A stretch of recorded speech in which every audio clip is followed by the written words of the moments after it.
June 26th, calling our meeting to order. Are there any adjustments to the agenda? Not that I'm aware of. I have a couple of things under updates, and whether you want to put them on later in the agenda, you can decide. I also want to note, I think Matt is on the speakerphone. Yep, Matt's all set. He's on mute unless he has something really important to say. Frank? Yes. Okay, gotcha.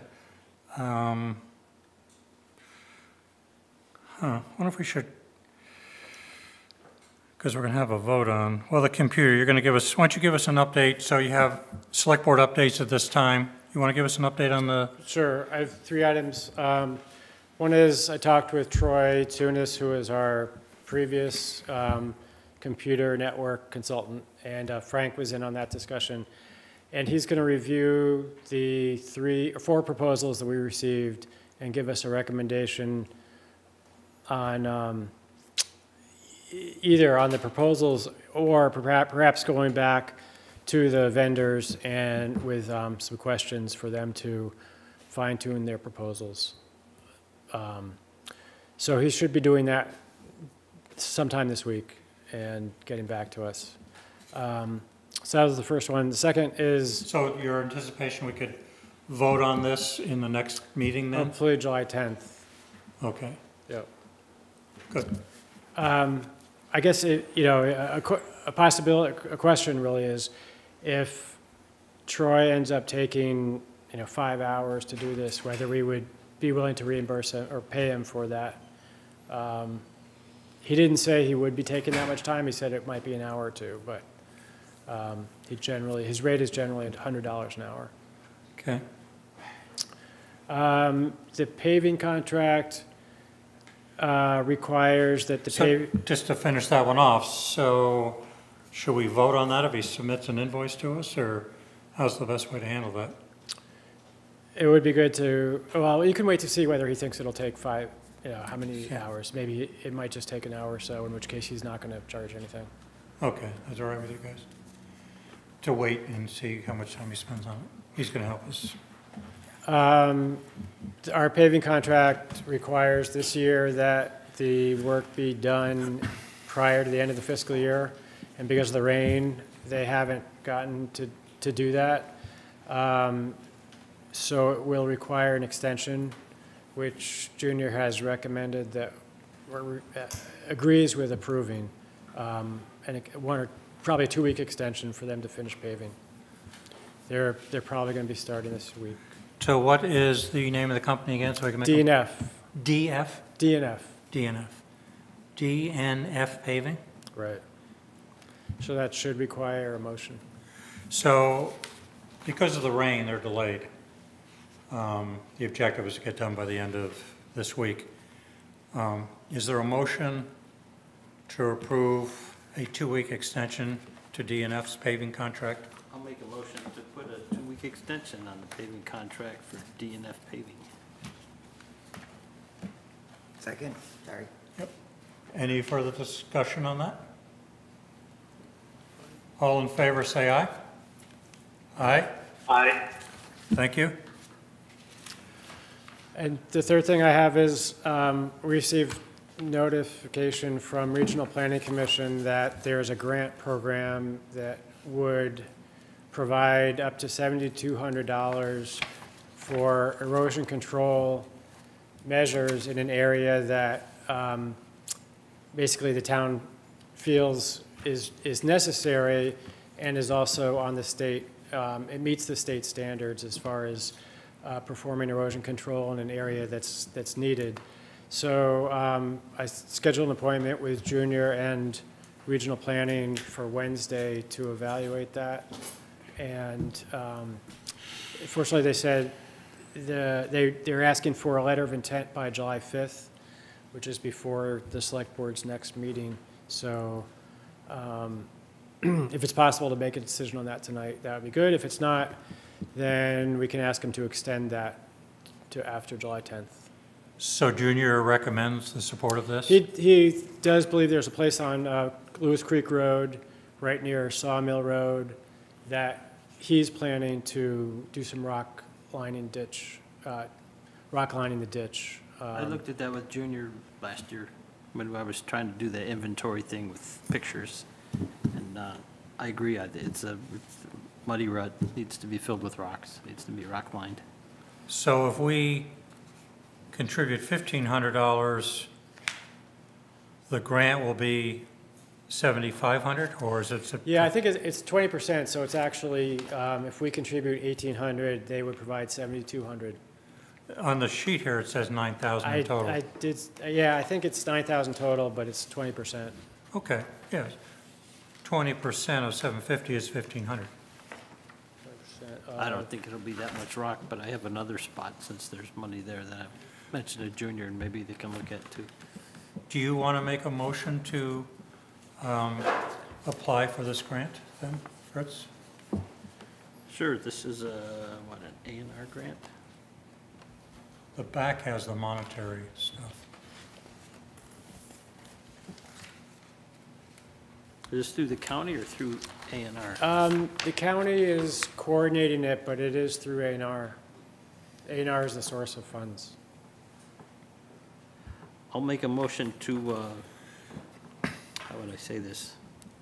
Apply for the Municipal Road Grants and Aid Pilot Project, sponsored by A&R and administered by the Chittenden County for repair to erosion issues on town road. And authorize a 20% contribution from the town. Is that, would that become on a junior's budget, I that was 20%? waiting to ask that same question. Yep, because he'd be planning on doing it So anyway.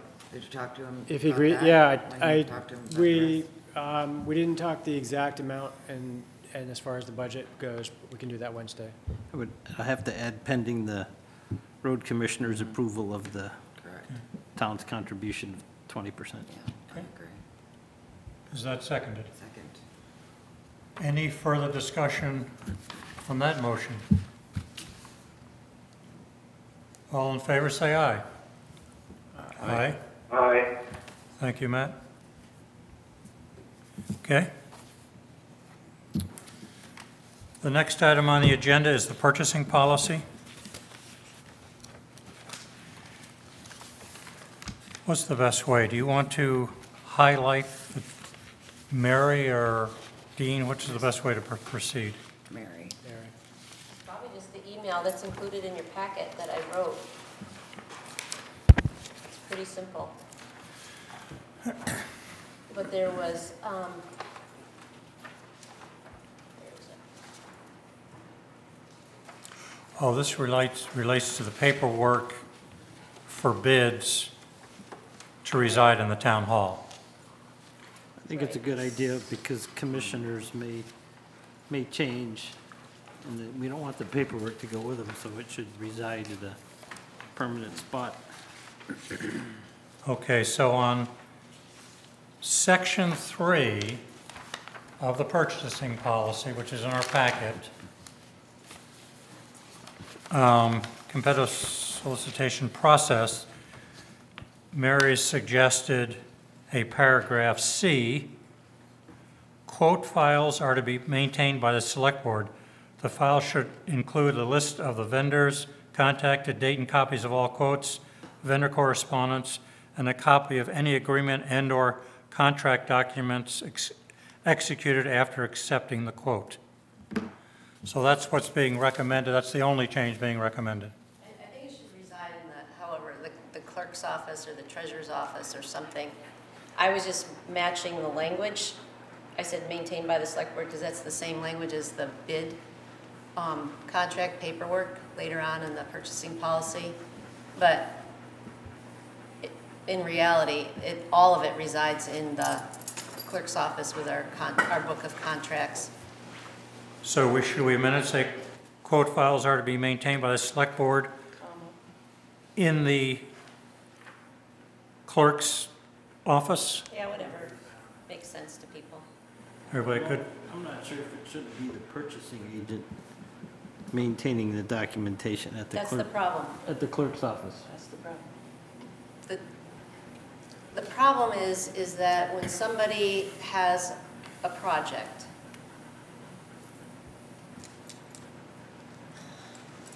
the purchasing policy says you have to go out and get 3 different quotes, you know, from vendors. What's happening is it's just those quotes are residing on somebody's email at somebody's house. And then out of the blue, we'll get a bill that says, you know, oh, you need to pay so-and-so $2,200. There's no paperwork that we have that says the person, the committee or whatever, went out and got those 3 quotes and did what they needed to do as far as the purchasing policy is concerned. I agree, but the language saying the select board maintains it implies that we're going to chase these people around for the paperwork. Well, then say the treasurer's. Right. I'm just Treasurer, 'cause saying that if you don't have it, you don't write the check kind of thing. And if we do the language, it says it's resides with the clerk treasurer, then I don't know, do we want to be in that loop? It's easier. We can just say, be maintained in the clerk's office. How's that sound? That's fine. Yeah, with the whole clerk. purpose is that it should be here in town hall.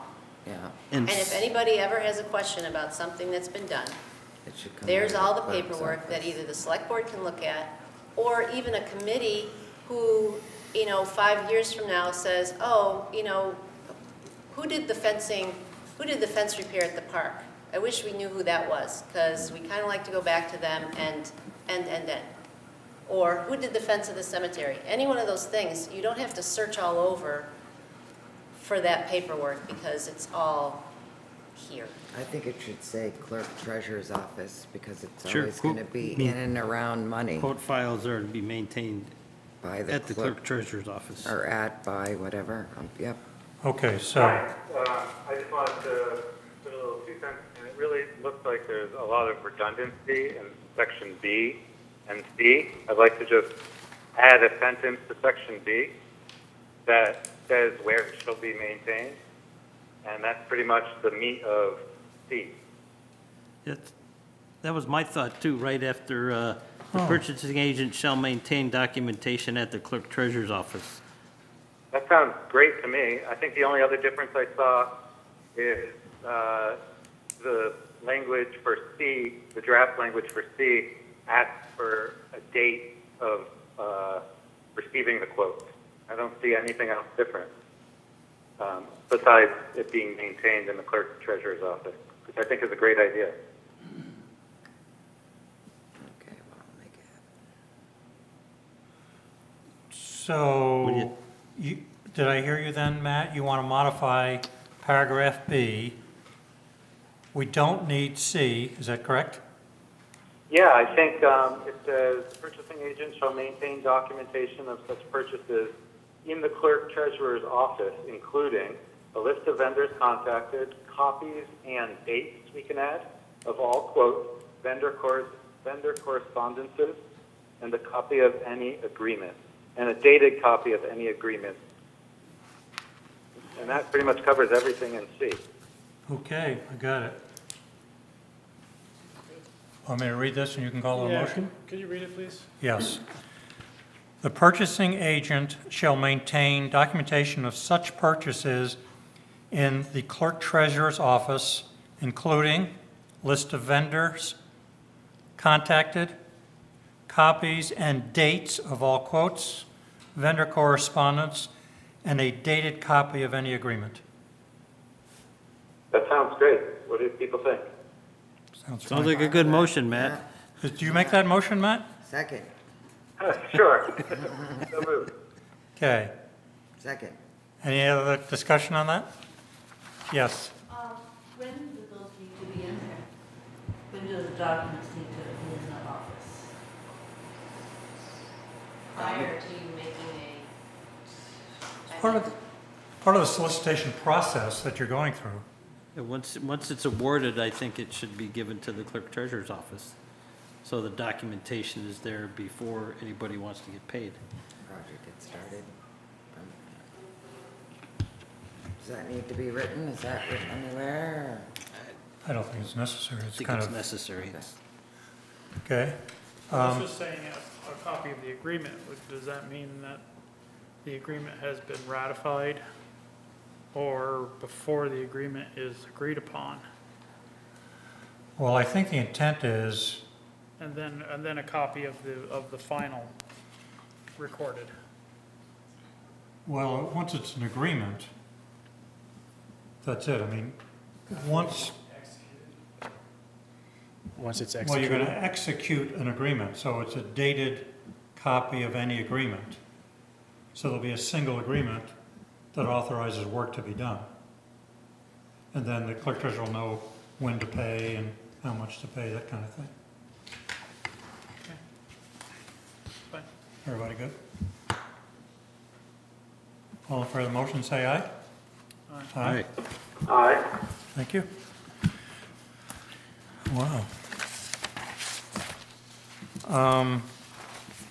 Internal controls. So a little background here.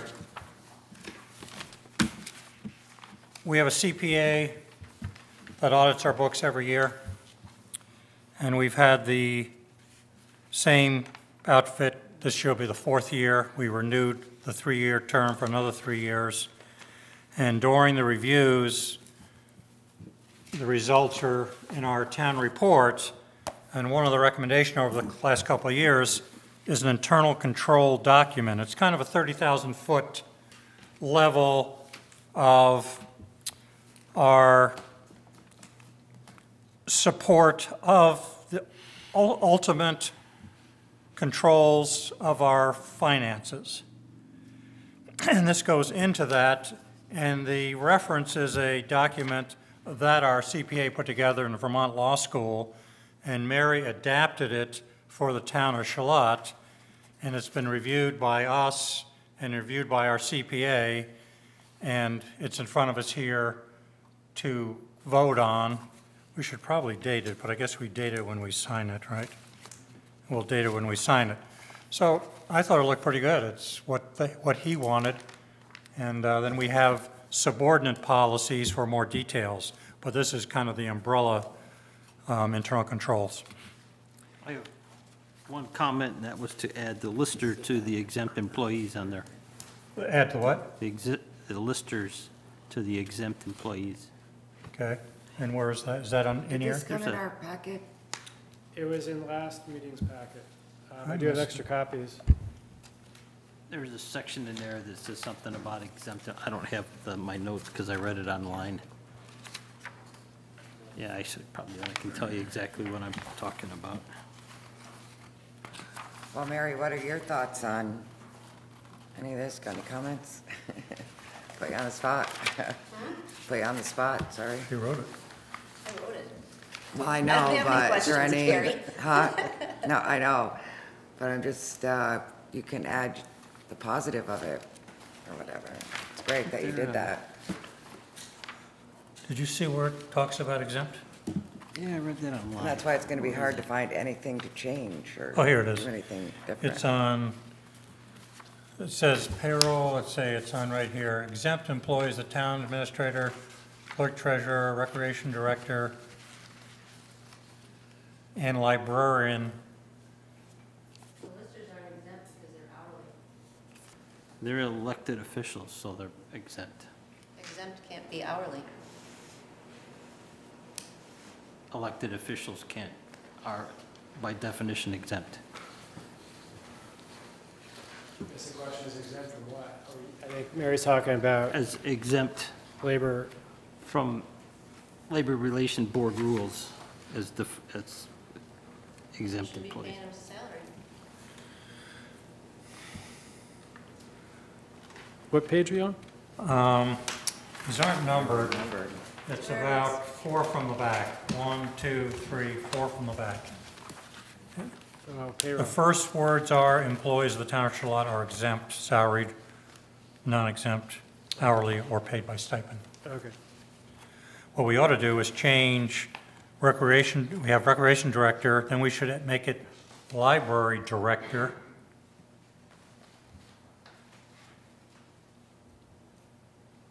And listers, is that right? Start over. So it defines exempt employees. So the town administrator, it's a colon, exempt employees, colon. Town administrator, clerk treasurer, recreation director, library director, that's a change, and Well- elected listers or listers. Those may change over time to make this a, One of these two details. yeah, to make this a 30,000-foot view, just say that exempt employees are elected officials and those determined by the select board to be salaried employees. Because, I mean, we didn't have, the rec director wasn't That's true. exempt, and then we changed it. So if we specify the ones that are, other than the generalities of elected officials, and the ones we classify as payroll or as salaried, then that'll cover anything we change in the future. Okay, so your words were elected officials and what? And those selected elected officials? Elected officials and those designated or determined by the select board to be salaried employees. And those determined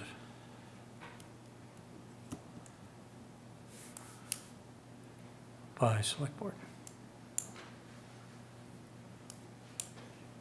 You okay with that, Mary? Say it again? Yeah, everything's what I was gonna say. So, and that, where it says colon, exempt employees, Yeah. first it said, all elected officials, or elected officials, and those determined by the select board. It's a 30,000-foot level. The salary. As salaried, and then you have the rest of it is still fine. They're Because you required do to have submit a changes. timesheet. We just changed the recreation director and made her salaried. There could be other changes that we haven't thought about yet. So, yeah, you leave the rest of the thing, you just change the first sentence. Do you leave the rest in? Yeah. They're required to submit a timesheet, but not required to, okay. And what's the difference in the? Gives you more saying it? flexibility. Say the first sentence again. Yeah. Sorry. Okay, it's not actually, is there a verb in there? Huh? There's no, it just, oh, there, okay. Elected officials and those determined by the select board are exempt employees. That makes no sense. I think I think other than the first couple of pages, you shouldn't view this as a 30,000-foot view, but as a very close-up and specific view. This tells you how things actually get done. Well, I didn't think it did that. And I think you should be specific as to which employees are exempt, and then, And you would just add if there was a new position or a change or something. Then Just you'd good. have to change change. this document. If we just We add- have- if we just change add other the elected documents. officials at the beginning, Sure. would that Cover that one. suffice and not have to change anything We're else? not paying the listers as exempt employees. So that whole second part where it says they're required to submit a timesheet but not required to submit hours, that does not apply to the listers because you are not paying them that way. I don't think we're trying to make a point, that particular point in this document. You may wish to, but I don't think that's appropriate through this What? document. What is not appropriate? The rules of the state say elected officials are exempt. Well, then perhaps you are paying the listers in an incorrect fashion, and they should be paid as salaried employees because They they can- are elected. They can agree to be paid any way they wish. Where does it say such a thing? It's up to them. They can tell you how many hours they want to work. They can tell you what hours they are. And they can say, I'll be happy to work for this much per hour, and I'll be glad to count the hours. Well, then why don't you pay them that way? Why That's are they what- on the grid? Let's not go down that road. Well, it all goes together. You know what, put it in any way you want to, but Why don't we, I don't care. it's easy to Just amend a get hung up on document. a silly thing. Why don't we just add what you first said, and listers? So Sure. the town administrator, clerk treasurer, rec director, library director, and listers are all exempt employees. That's fine. And a year from now, if something changes, not hard to change these. No, the point is our document should match the rules. We don't want a document that we're not, But this, yeah, well, that. that's okay. That accomplishes it, yes. and I don't think there'll be any change in the next year or so. Okay. So is there, But Go ahead. is the lister an exempt employee? They're elected officials. What's the definition of exempt employee? One of them is elected official. If you look at Cannot the, be exempt and be paid hourly. if you read the state labor board rules, or the federal, I think, I don't have them with me there, it defines exempt positions as one, elected officials, two, people that have certain amount of responsibility and aren't paid by the hour kind of thing, but elected official is a category of exempt employees, the last time I read it. With no further discussion other than they're exempt.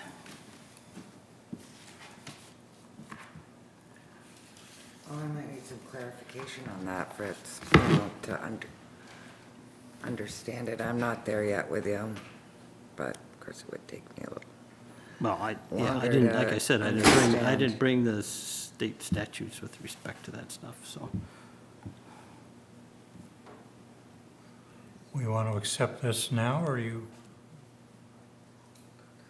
If everybody else wants to, I mean, I don't have to, I think it should stay that, but if, there's 5 of us here.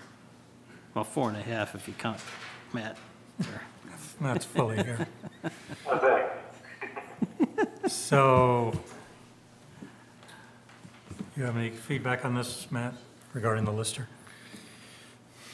I tend to agree with what Fritz is saying, but also we don't want to hold up passage of this. We could revisit it after we do the specifics. I mean, the nice thing about doing it the way Fritz is talking about is it's a little more general, and we won't have to revisit this often.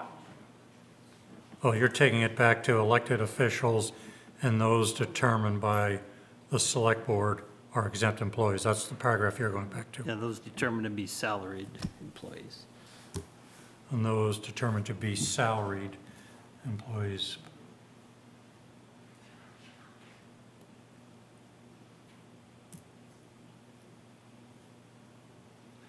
Okay, somebody want to make a motion with that sentence then? Sure, since I would change the first sentence of the exempt employees to read, what do we I say? have it, elected officials and those determined To be by, salaried, to be salary employees by the select board. yes.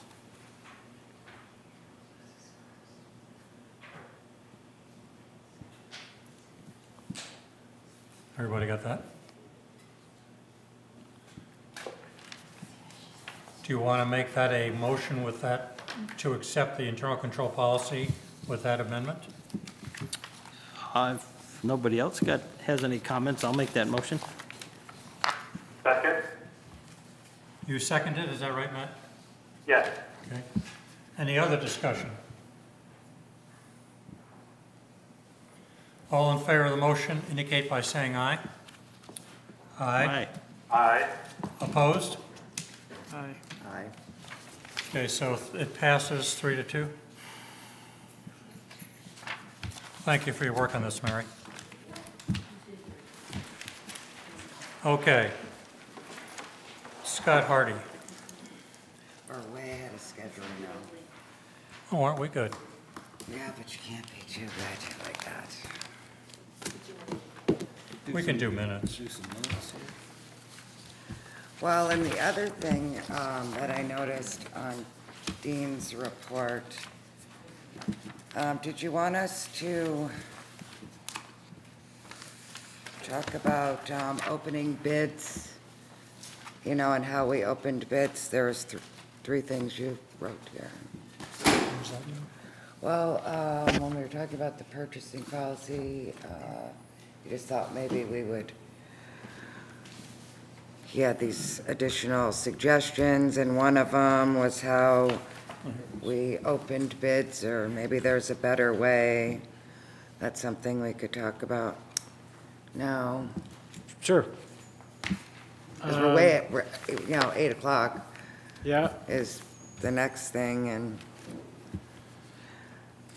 I don't think you can be that far ahead of a schedule, Well, we really. can I don't know. so I guess, for your consideration, I wondered about changing the section for bid opening, which is section 4D in the purchasing policy,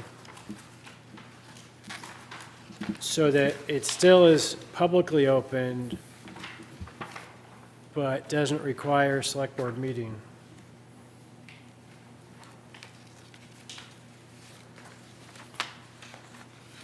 So it's your last sentence here. You, Dean, would recommend the policy be amended to allow the town administrator to open bids in public at a pre-announced date and time indicated in the request for proposals, or an alternative date and time following notification to the firms and submitted proposals, that submitted the proposals. Your point is that you want time to evaluate the results? Yeah. Yeah, I guess it seems like when we open bids, that's not always the time when you can make a decision because it needs some evaluation. So it's almost a little bit of a waste of time for the select board. For example, the computer network support, you open bids at the meeting, but it's It not. was a new subject for us, Yeah. too. Right, yeah. So, I think there was discussion when we came up with that policy that some people thought the elected officials should be present. And maybe you would change the language to say this, something about the select board, one or all members may attend. Sure. Because there may be some issues that we feel we need to show up for and some we don't. I like that. So we've done that. We've had like Thursday afternoon, Friday afternoon, 4 o'clock, we warn it. And then the computer bid we opened here, but we didn't have an obligation to select at that meeting, we just opened them publicly. Yeah. Right. So- And then they go away to be evaluated. Right, so do we need a change? I'm fine with opening during a meeting. I just think it probably could be something like when we have our updates, or we have something at the beginning of it where we just open them up, and then they're put on the next meeting so they have time to, we have time for Dean to, So you felt the Process. process we just did with the computer bids worked? it seemed fine to me. The only thing is, in order, I don't think it's something that needs to be, have a lot of time, as Dean said, set aside for it. I think it could be almost like an update thing where you just open the bids and we can read them and get a first glimpse of them, but then we'll actually get in depth on them on the next meeting when we're prepared. Well, then you'd have time to, read about it and. I mean, I didn't mind the Thursday meeting, just to sometimes in the middle of the day, can't get to them. On the other hand, the bidders in the middle of the day, that's when they work. I mean, Right. it's, the purpose is to show them that it's being opened publicly and we're not doing anything funny under the table when they can't see. So Right. if you're, are you trying to accommodate the bidders or the select board? Right. I guess. Probably, the bidders, I would say, I mean, if you're but- asking me that Yeah. I would- during their workday so if you that they had can bid see openings that during it's business all hours, on then the they up, don't have to, that you part. know, And miss their then, kid's soccer game to go see their bid opening or something like that. and then we would take their bids and they would get compared, and Yeah, 2 and weeks then we do later, the we stuff with would, them. I think the point is just to open them in a public, and then they each know, because that's what you do, right? yeah, they Just know go- that right. they're high or they're low. Sure, sure. So I'm hearing that the current wording is okay. I think it's okay. I think you schedule the bid openings, don't have to be at select board meetings, and they can be during the day, can't they? With the current language? You can do anything you want. It says, will be publicly open and read aloud by the select board or designee at a select board meeting. So you can do it at Thursday at 4, or you can do it at a Monday night meeting. You're not restricted. But I guess at a select board meeting requires a quorum of the select board to be there. Yeah, I don't think that's, Gonna change it to a select, or would you just, what if you eliminated select board meeting, Then it wouldn't have to be warned. unless we all showed up? 'cause we- I mean, but, Or a designee, it says select board or a designee at a select board meeting. There you could go. I mean, we could say the meeting before, bids are, do you guys want to see the electronic bid openings at the next meeting, or do you want me to take care of it on Tuesday? And then we would just That's say, covered with these words. yes, then we would just say, do it on Tuesday. We don't want it, doesn't have to be at a meeting. We could even designate the purchasing agent, or we can designate Dean as our representative. Should it be as something else, that an appropriate purchasing agent, like, I think you have all those variables in the language that's here. Unless somebody wants to say otherwise. yeah, so then I guess when we have bids to open, the meeting before they open, we'll put it on the agenda and say, do you guys want this at a select board meeting or not? Okay. And we can talk about it then, and it will get scheduled. how it needs to get scheduled. Yes. And then we don't have to change it. but it says publicly open and read aloud at a select board meeting. Right. And if you don't have one person, you don't have a meeting, you have Dean and one of us there.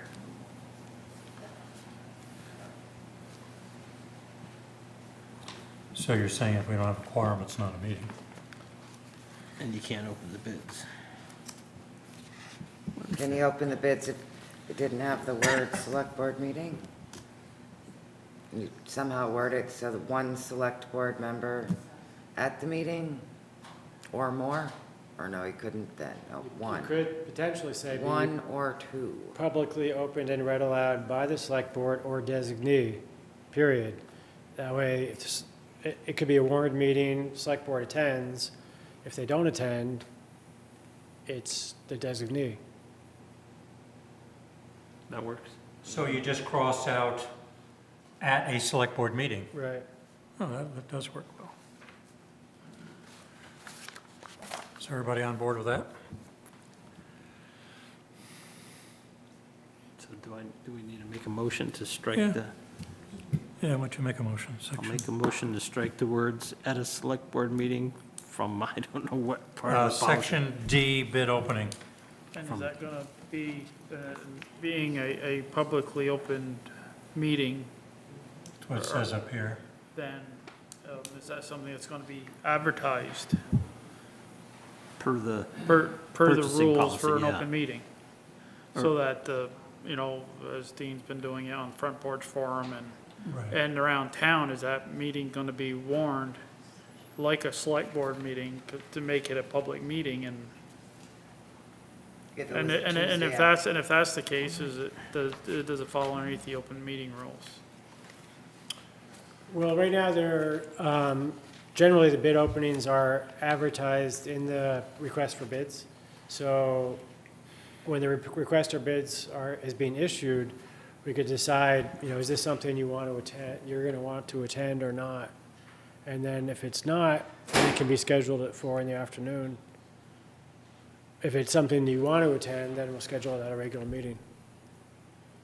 Right, so we're just trying to get language that gives us some option, depending on what the thing is that's going out for bid. Right.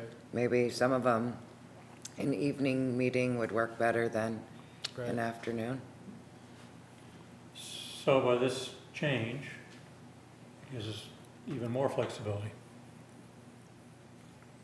Was that a motion? I can't even remember. Would you make a motion? I did to strike the words "at a select board meeting" from section D, bid opening of the Charlotte purchasing policy. Is that seconded? It was? I'll second. Any further discussion on that? So that gives you flexibility, Dean. Okay. All in favor, say aye. Aye.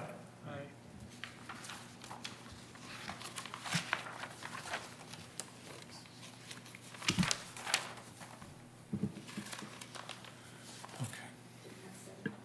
Matt, did you, yay or nay? You were on mute if you, unless we've lost you. Okay. Abstain? Okay. Abstain? Good.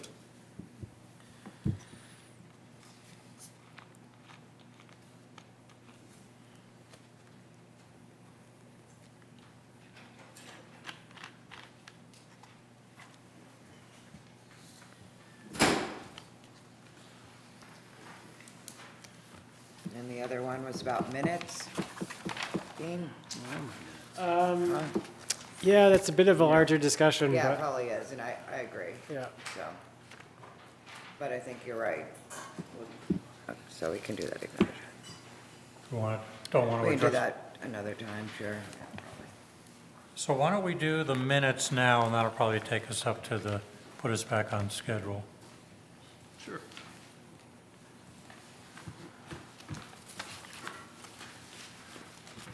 So we're going to review the minutes of June 12th. Is there a motion to approve the minutes of June 12th as may be amended?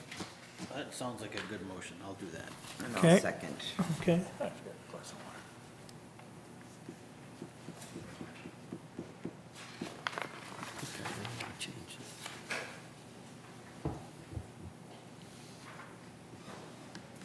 I didn't really have anything.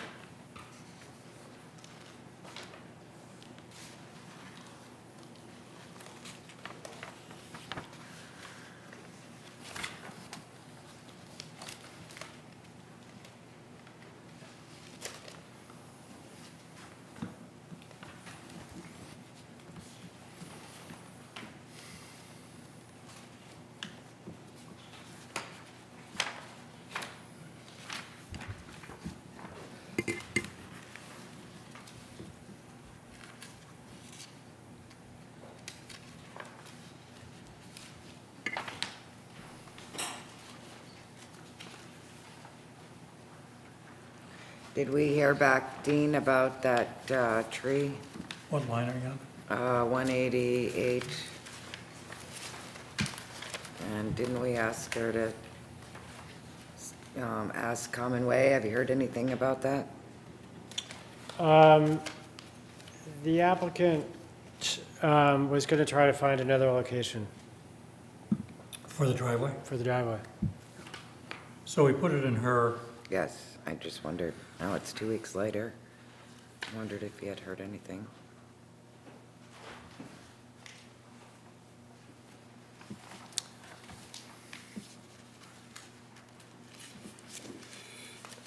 no changes from anybody? Nope.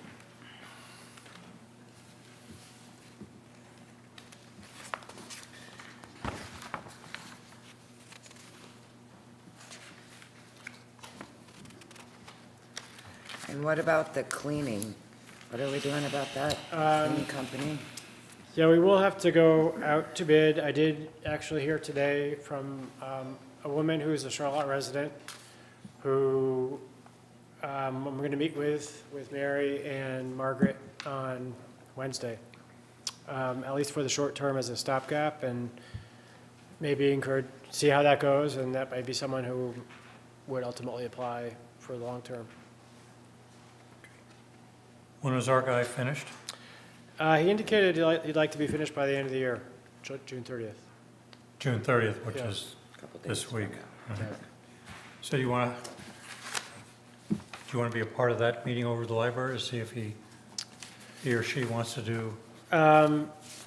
Yeah, he's going to come here, or she's going to come here, and then we're going to go over there, because it's going to be a combined contract. Okay. And have you heard about the speed bumps at? Thompson's East- Point? Yeah. Lane and I are actually meeting with a group down there tomorrow. But up till now, you haven't, nobody picked up the phone and called you? No. Or just that one comment from Eric thought it was. Eric, and he lives right there, so you would expect a comment from him. Right. Not that it was negative or positive, it was just, Yeah. it is what it is, yeah. Right. Okay. Okay, any other comments regarding the minutes? All in favor of the motion to approve the minutes indicate by saying aye. Aye.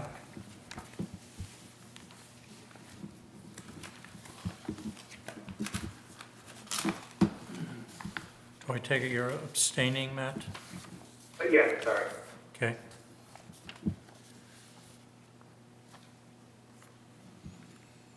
You're not Scott Hardy, are you, and sitting in the front? No. Bruno Murphy. Okay. But everybody else, the next one there, the 805, everybody's here. He And didn't then- say he was going to be here unless, He was going to try to be here. Yeah, I okay, thought- so we should I wait? thought- Yeah, Okay, so you say Deidre Holmes, are you here? yes. Oh, okay. Why don't you just come forward and you'll be on that little microphone there. So, Energy Committee. Why don't you just say a few words why you'd like to be on the Energy Committee? Energy has been an interest of mine for a long time, and I've been in Charlotte for 11 years, interested in being a part of the town. My volunteer and hours have been mostly spent at CCS. Both my daughters went to school there. The youngest is now in high school, but I've been working on the Sustainability Committee at CCS, and through that have overlapped with the Energy Committee a few times. And know several members. Rebecca Foster approached me a few months ago if I'd be interested in filling the current vacancy. I would have thought you were on it the whole time, Oh. all these years. It's a good fit, I would think, Yeah, very so- much. I'm looking forward to it. Yeah, what you did at CCS is really great, and I'm sure we'll continue on. Yeah. So, I'll make the motion, but no, go ahead. I Ask was going to say, questions. which vacancy does that fill? Um, There's Chris Sheehan resigned, and then there's the other one, that's a vacancy, and we, Catherine Hughes also didn't re-up this time, so I think they were both actually terms ending April 30th, 2019. 2017 is Catherine Hughes. Chris Sheehan was 2017. And then John Quinney, do I have that right? He was just appointed. Yeah. What does his term go to? I think actually he would have filled Chris Sheehan's seat. I'm only asking so we could see what Deidre's, make it a 2-year, Yeah, the term ends April 30th, 2019. okay.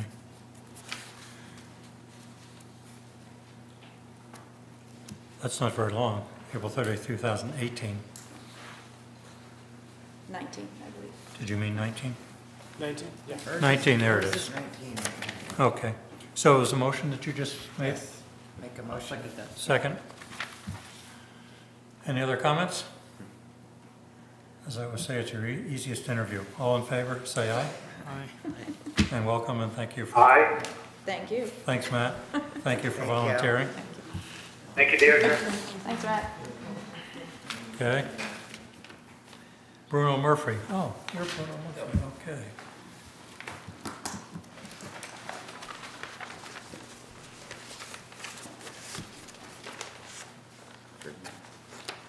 So, tell us about yourself, why you'd like to be a lister. Moved back to Charlotte in August. Want to be part of the Charlotte government, and I saw the position open for the lister, and I've had experience moving around quite a bit. So I've managed all of the moves and studying the real estate landscapes and all, so expressed some interest in lister position. I came in and worked with Betsy, the other lister, and Mo. It seems like something I'd like to do. I thought the lister was going to be here to voice her support for Bruno, but We may be, We're she'll early. probably we're Oh, early. we're She'll early. probably walk in at 8 o'clock on a button. See, this is why you do have to say, but now Scott's here. We could put him early. okay, so the way it works is since it's an elected position, Yes. you'd be appointed until the next town meeting election. You could run again Yes. and get reelected, and you'd be the incumbent. Great. So when's this position? It's in 2018. I think it's March of 2018 it comes up again. Yep. So Next town meeting. So it's at the next town meeting anyways. Okay, well, I'll make a motion to appoint Bruno Murphy for Lister to fill the vacancy until the next election in March 6, 2018. Is that seconded? I'll second that. Okay. Any comments from anyone? All in favor of the motion, say aye. Aye. Aye. Matt, you eyeing? Abstain, sorry. You're abstaining? Okay. Okay, well, congratulations. Great, thank you. Thank you for your volunteering.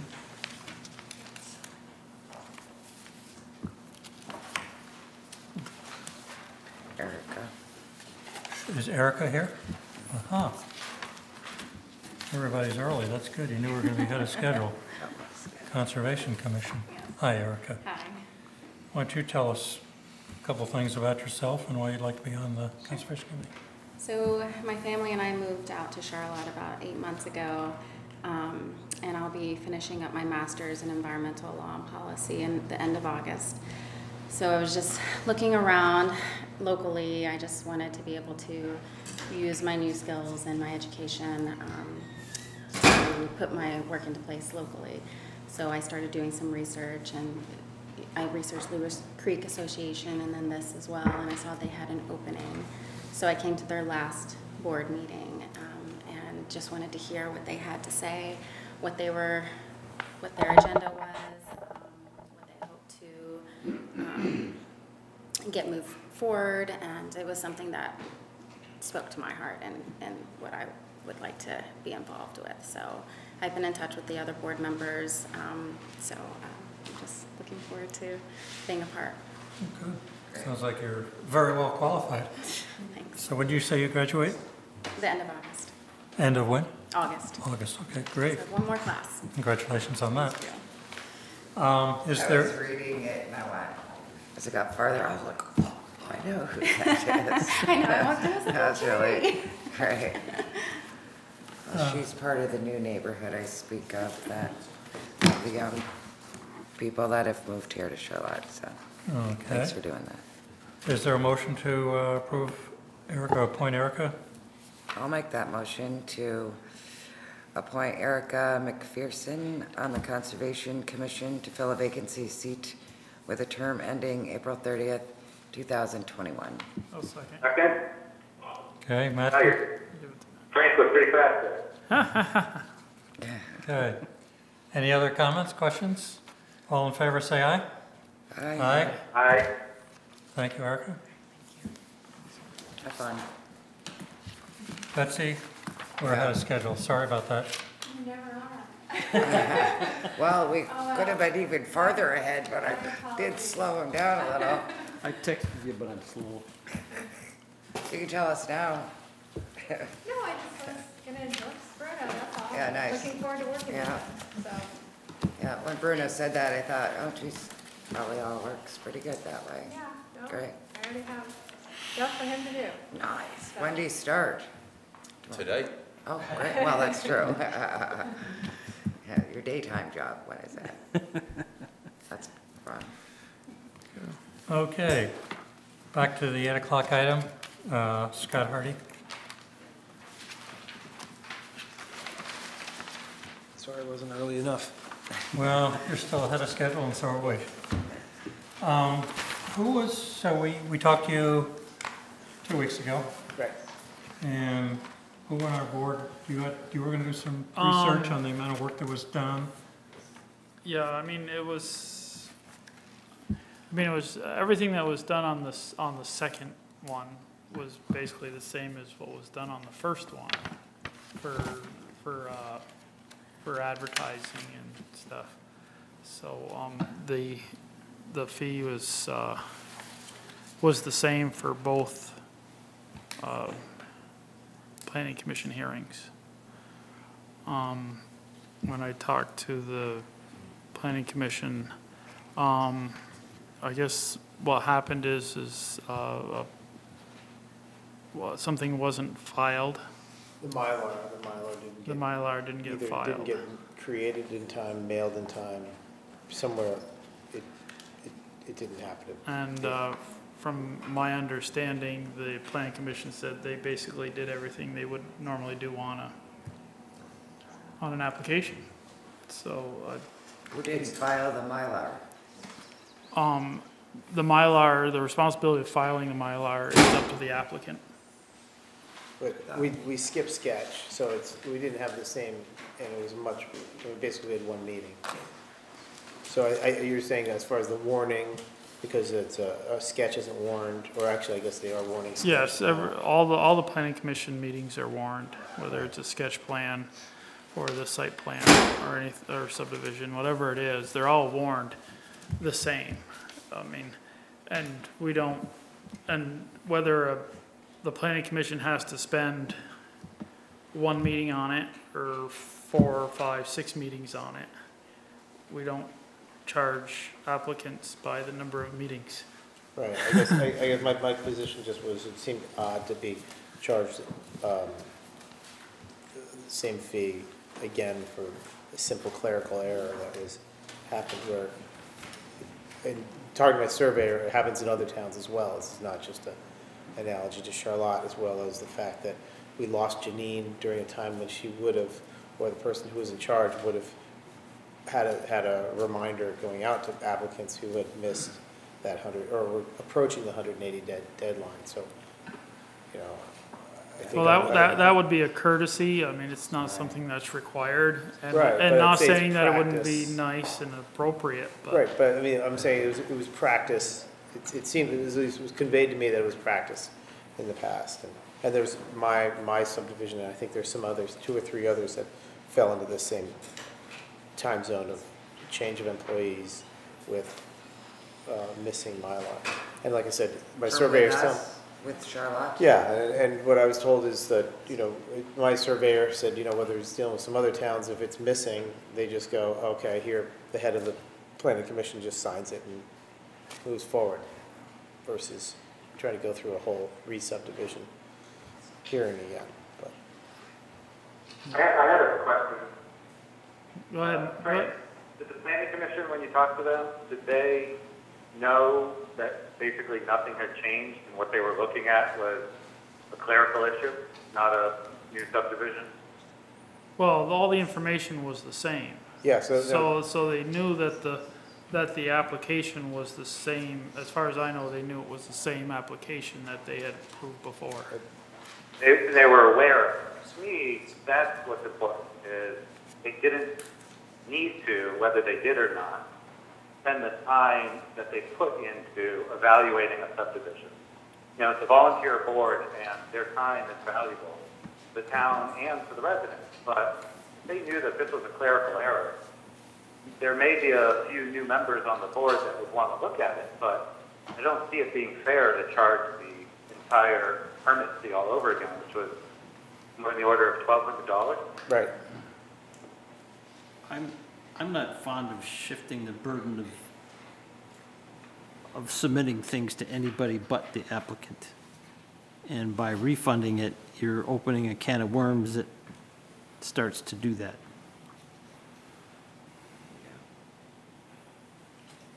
What can of worms? It just doesn't seem like this situation. I've been on the board for 3 years. I've never heard of it. Well, it could Like happen. there's a lot of these situations. It could I didn't start. if I didn't get my a notice from somebody saying you're late on your filing, or you have till then could be entitled to a refund. Right, but if the rules are laid out before you. Yes, the rules are laid out, the burden is on the applicant to follow the rules. And and I believe this is a date that that's written down, the timeline, When the Mylar was due, you mean? when a Mylar is due. 6 months is in statute, and it's in the, That's a state statute, isn't it? it's state statute, and So if in the regulations and the decision. Surveyor pretends he missed that, it's a state rule, I'm saying it happens. He said it happens other towns quite often, and sometimes it happens at a real estate closing even, you know, well, where's the Mylar? It could be 5 years and then they sign it off. I mean, I don't think we should start a precedent, start something that we don't really generally have happen. We haven't had it come before us before yet. And what if you're saying there's others that could follow suit? And I believe that it's not really our fault. So if everybody feels they have their opinion, there should be a motion, seconded and voted on. Is there a motion to make a refund to Scott Hardy of $1,200? I'll make a motion to provide a refund of $1,000 to Scott Hardy for a repeat application with no changes due to a clerical error, and to keep $200, retain $200 for the town for clerical fees and time spent on the reapplication. I'll second that for discussion purposes. Okay, that's been seconded. What the clerical error is that Scott did not submit the Mylar, is that the error? Yes, and it sounded like there was a communication error. There was a transition of personnel in the town, and that would be the clerical errors. Yeah, but we're really not hearing from the other people that you're saying in that transition. Doesn't necessarily mean they did anything wrong or, you know, didn't do their work. I don't know. I don't agree with that, Matt, myself. Okay, any other comments? All in favor of the motion indicate by saying aye. Aye? All opposed? No? So it's defeated and it's denied. What was the vote count? 1 to 4. Great. Okay, thank you, Scott. Thanks. Okay, we're a couple minutes ahead of schedule. The bicycle pedestrian grant program. So is everybody here on the committee, or we're a couple minutes ahead of schedule?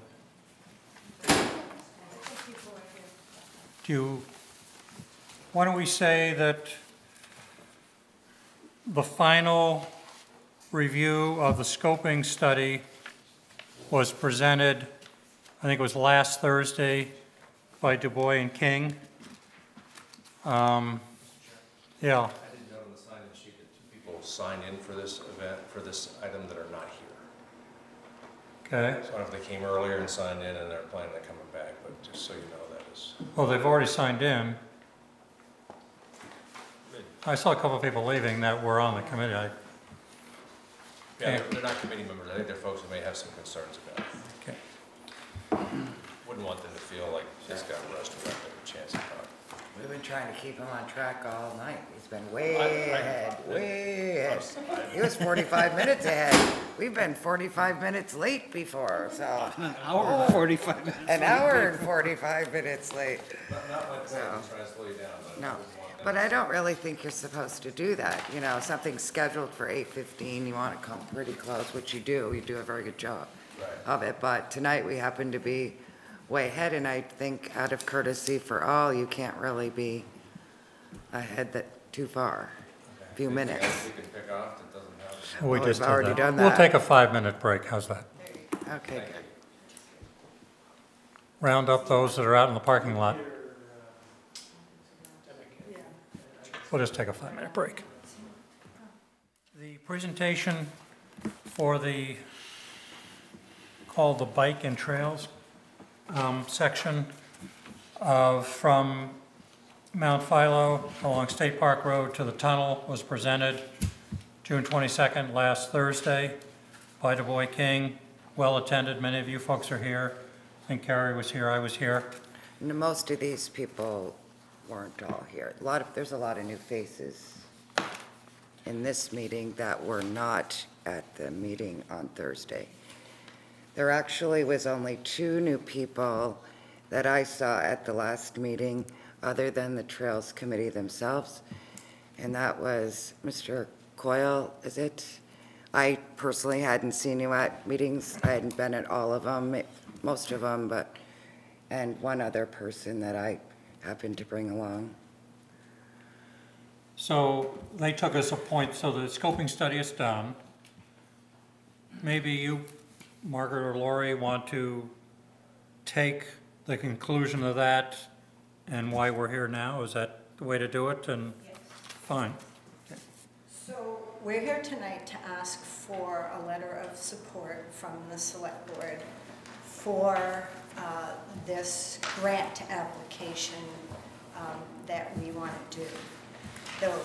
The process is a scoping study is done on a portion of a trail, and then once the scoping is complete, then the next step is requesting a grant application.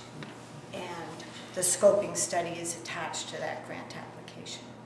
So at this point, the application is due July 14th. And what we're asking for is the letter of support so that we can apply for the grant. The grant is a VTrans grant, which means it is federal funding for the program. We as a town would need a 20% match for that funding. So what I guess the process is, the scoping came up with an amount for that half-mile trail. We would, excuse me, start at Mount Philo and go down to the Melissa and Trevor Mack Trail. Sort of saying this for people who haven't. There's several people who haven't heard it. Right. And the trail would be along the edge of the road. It would then connect with the current Melissa and Trevor Mack Trail, which would then go through the underpass, which will hopefully be completed this fall, and go into the co-housing section of the Town Link Trail. So with this State Park Road section, there would be 2¼ miles of trail that would be completed from Mount Philo State Park down through co-housing to Common Way. I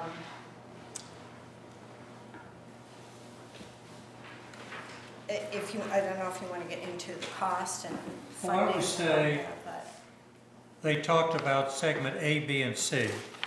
So you're talking about segment A, and the way I heard it, segment A kind of stands alone. Segment A takes you to co-housing, then co-housing can take you up to Greenbush Road and allow you to get to the beach and allow you to get to Town Hall. Right. Segment B and C really weren't addressed, but in years to come, I would imagine it would, and that would be from co-housing more in the woods across the Mac property to the town. Right. Lane? Yes, Matt. Well, I have a question. I thought what you're talking about are the phases, 1, 2, and 3. But the segments A, B, and C, we're talking in the scoping study were about phase 1. There were 3 different trail options Oh, that's true. that Okay. Du Bois and King presented. Okay, they developed a single recommendation based on their second public meeting.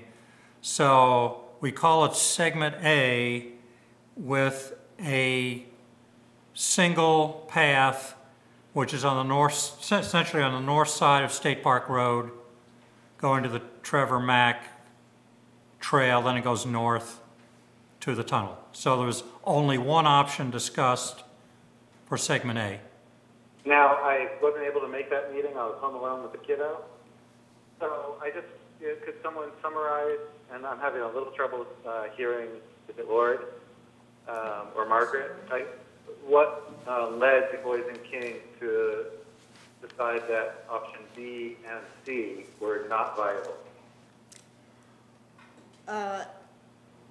Option C was the one, I think, that went close to the house and back through property and then out to Mount Philo Road, and then it would head south on Mount Philo Road back to Mount Philo. That option wasn't viable because we don't have any easements on that option. Also, it was longer and more expensive. And then option B was to go off of State Park Road and head into the wetlands a little bit and use a longer boardwalk to get across the wetlands and then come back out to State Park Road. And although that is probably the most scenic option, again, due to the cost of it, we decided that the one next to the road was most cost-effective. So primarily, the two viable options, the deciding factor was cost. Yes. Yes. Yes, the least expensive. Yeah. So I went down there today. Oh, go ahead, Matt. Sorry, I just wanted to be clear on Du Bois and King's scoping studies recommendations. So, thank you. Okay. So with cost, and I guess I want to be clear that the path is not just along the road. There's a separation with vegetation and or a grass area. Is that about 4 feet from the edge of the road? And then the trail itself is it 8 feet wide, which is further Yes. north? It would be an 8-foot wide trail. There is a buffer that's needed of 4 feet between the road and the trail. That's a safety measure. And then also across the wetlands, there may also be some kind of a little delineation in addition to just the buffer, depending on how that's built. So. And the median between the traveled road and the proposed path would have something that could stop cars from, I mean, the safety measure is that it creates a physical barrier, or it's just a lawn that would be maintained between the road and the path? My understanding was that the 4-foot buffer is adequate, even if it's just a grass buffer, similar to, what would I say, Swift Street in South Burlington, the path there. I think they have a 4-foot buffer between their path, and there are no other, necessary things that need to go up. Is that like going to Carnes, if we went up Spear and took a right, Swift Street, the path you're talking about? Right. I don't have it I mean, totally in my theirs head, I is- can imagine, so you're saying that's what, That's what it would be like. Theirs is asphalt, so it looks a little different. Ours would just Another be option, stone, but- one thing to worry about is the overflow from Mount Philo State Park. So one of the options we did talk about at the final scoping meeting is have large stones you can't do that would that. prevent. We talked about the fact you couldn't do that because of Junior and its plowing. And so the only thing that you could possibly do in the times when, with parking, is put up some plastic barriers, which I happened to see somewheres, in Shelburne the other day by the cemetery, where they wouldn't want anybody parking on the side for the farmer's market. So she described that would be the deterrent she described, was something like that. Parking tickets. Parking tickets. And what was the difference in price between the wetlands option and the roadside option? Oh, that's a good question. Was it? I would think the wetlands one is trying to maintain that through the wetlands is gonna be a So it lot looks like it was about more labor intensive than- $60,000 difference. How much? $60,000. 10%? That was, Yeah, that it would be 10%, yes. Because I know, the park, the Wildlife Park and Refuge have several sections in wetlands that do maintain. I wouldn't think it's impossible, but it certainly would be more maintenance, although I think about what would be happening throughout the winter with the plowing, when they wing off all the snow from the road, that's going to go onto the trail pretty much.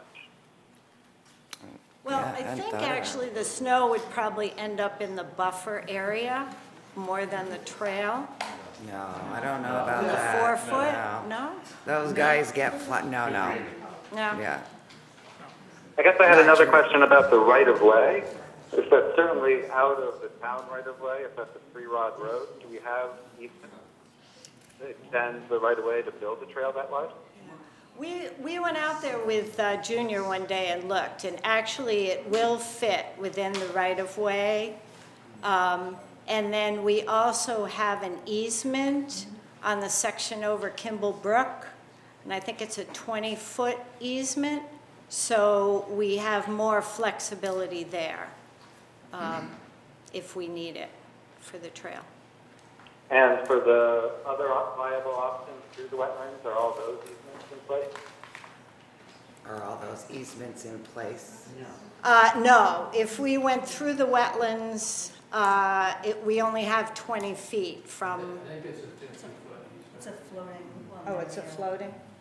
No, I thought it was 50 feet in Clark and 17. Yeah. So we probably So you could could it could float be it. off the road up to 50 feet, So it's more floating? Is that what you're saying? within 50 feet. Oh, within of the road. 50 feet of the road. And it would maintain, my issue with safety is that I'm surprised it wasn't a bigger factor in the recommendation, is that there's a really large hedgerow of mature trees that would be separating a recreational path from a traveled road if it went down instead of being built up to the road height. So the costs are more than 60,000, because this is just construction costs, Oh, not the complete costs. It was more than $100,000 to do the wetland option. Yeah. So the Trails So- Committee is trying to be sensitive to costs, and we just said, we're not going to ask for this. That's 20% more than. So It's- it's it is 529 20%. versus the 641 on the chart. 529 is the grand total to V-Trans standards of along the road. 641 was the boardwalk through the wetlands.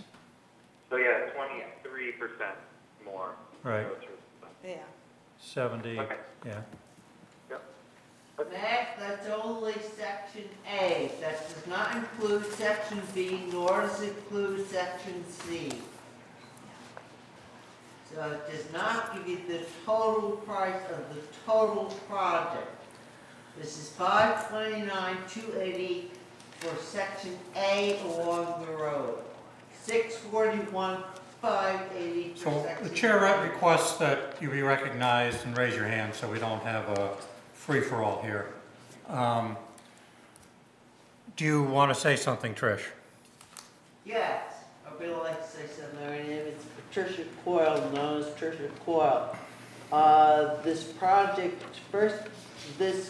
for the speakers that were stating, it's only for section A. There are 3 sections to this project that Du Bois King took into consideration, A, B, and C, for the total project. We are only talking about section A, two different costs, 529, 280, or 641, 580. Now, that doesn't mean if you want the total cost of this project, which Du Bois came up with, you'd need the total price for section A, total price for section B, and total price for section C. It's disingenuous to make people assume that this project is only going to cost either this 500 or the 600,000, when in fact it's only one particular part. Second point I'd like to make is that the first meetings that I went to with Du Bois and King, the process that we were all assured of that was going to be followed was that Du Bois and King would come up with a final submission of plans that they thought would be the best option. Each of these sections had an option A or B. They would come up with the final suggestion for where this trail would go through this project of A, B, and C, and a final cost, and then the process was supposed to be a town vote on this project. It seems a little disingenuous to me to, we just had the meeting on Thursday and now we're supposed to be circumventing the town? Okay, Margaret, you had your hand up? I'm Margaret Russell, I'm co-chair of the Trails Committee. So the purpose of the meeting tonight is to ask for a letter of support from the Select Board. We had 2 votes in the town saying, yes, we will use $40,000 to leverage a larger grant. And that is That was not how it was worded. I'm sorry. So that's what was presented at Town Hall. That was what was presented on Front Porch Forum. The town voted twice to support the trails. We are not, we have funds in the trails fund right now. So if you look at the cost of the grant and what we already have, we're actually not asking for more funds. We're asking to use what we have, to use what the town voted on, and apply for the grant. That's what we're asking for. I had a question about that, Margaret. It looks like the local match is for $105,000. Yes. So, Laura, Where? you wanna? Yeah. So yes, the match is 405,000. The grant would be $423,000. I guess I'm just wondering, you know, we just had the town vote to put in the reserve fund, $40,000. Mm-hmm. Where's the $65,000 coming from? So in our trails fund, we have another 10,000, and then another 5,000 in the budget, which would bring us up to $55,000. Fritz has agreed to consider being the engineer, the construction engineer for this project. Inspection, construction, inspection. Thank you, yes. I see it here as construction That's engineer, but construction inspection, which is $63,000 of this total application. And the person at VTrans said that we can use Fritz's time for the in-kind match that we would be given. So part of the engineering, Fritz wouldn't be able to do the materials testing. I talked to Lucy Gibson today at D&K, and she said she estimated that to be about $5,000. So if we take that out of the 63,000, then we get down to about $58,000 that we could use as in kind. So that would mean for our part as a town that we would have to give about $47,000 to get this grant of $423,000. So we do currently have the funds in our accounts. And we would not be asking for any future money for this. How much money would be left over for, like, if you had a, next month, a washout or something, or if we committed your money and you needed? $47,000, then it would be about $8,000 we'd still have left in the account. I think it's also appropriate to mention, this is an engineer's estimate of costs, not a real quote. And there's probably some economies to be had in how you bid and how you contract this work. I mean. Well, the only thing I just look at it bare bones when I say 40,000, the grant that was set at town meeting was 400,000. So I'm looking at 10%, 40,000 only from the town to the 400,000 that would be in the grant, and now we're at this. I mean, I'm not saying that this is bad. A lot of work has been done on this, and it's just so much different. Simply, it's just so much different than what was brought up at the vote where it was 40,000, 400,000. For a reserve fund, it says, and we didn't reserve it for very long then, right? That's what the article was, that to put. Right, but it was, the 40,000 was That's for the match. I know, but it didn't. Say that again. The 40,000 that was voted on and was explained to all the townspeople was for the match. Yeah. I understand. It could be, it was just an example of it. But when I was at town meeting, that's how I That's how it was announced presented. it, and the same way on Front Porch Forum. Yes, and I know that statement to be true. And all of that, I did talk about the match. I'm not saying. Right, when I look at numbers, 40, 400. Right. There's a difference in not only the amounts, but there's a difference in the percentage of the contribution from the town and the grant. I look at the vote as the taxpayers expressing their favor to proceed with this kind of project. The assumption that you would have a accurate dollar crystal ball at a town meeting to predict what it would cost is not realistic. And as I already said, I think these are budget estimates, and when you actually find someone who's going to do this work and how much they're going to charge you, it could be light years different from this. It could be more, could be less. But I think the process, I think there was a clear intent from the voters that the process should go forward, otherwise they wouldn't have voted for the money. Well, it was only 285 to 190 was the vote, so that wasn't a lot of people, really. I have to agree with Chris that there certainly was the will of the majority of people voting this year to fund the ability to leverage more money so that the town didn't have to spend as much money to have this great town like trail.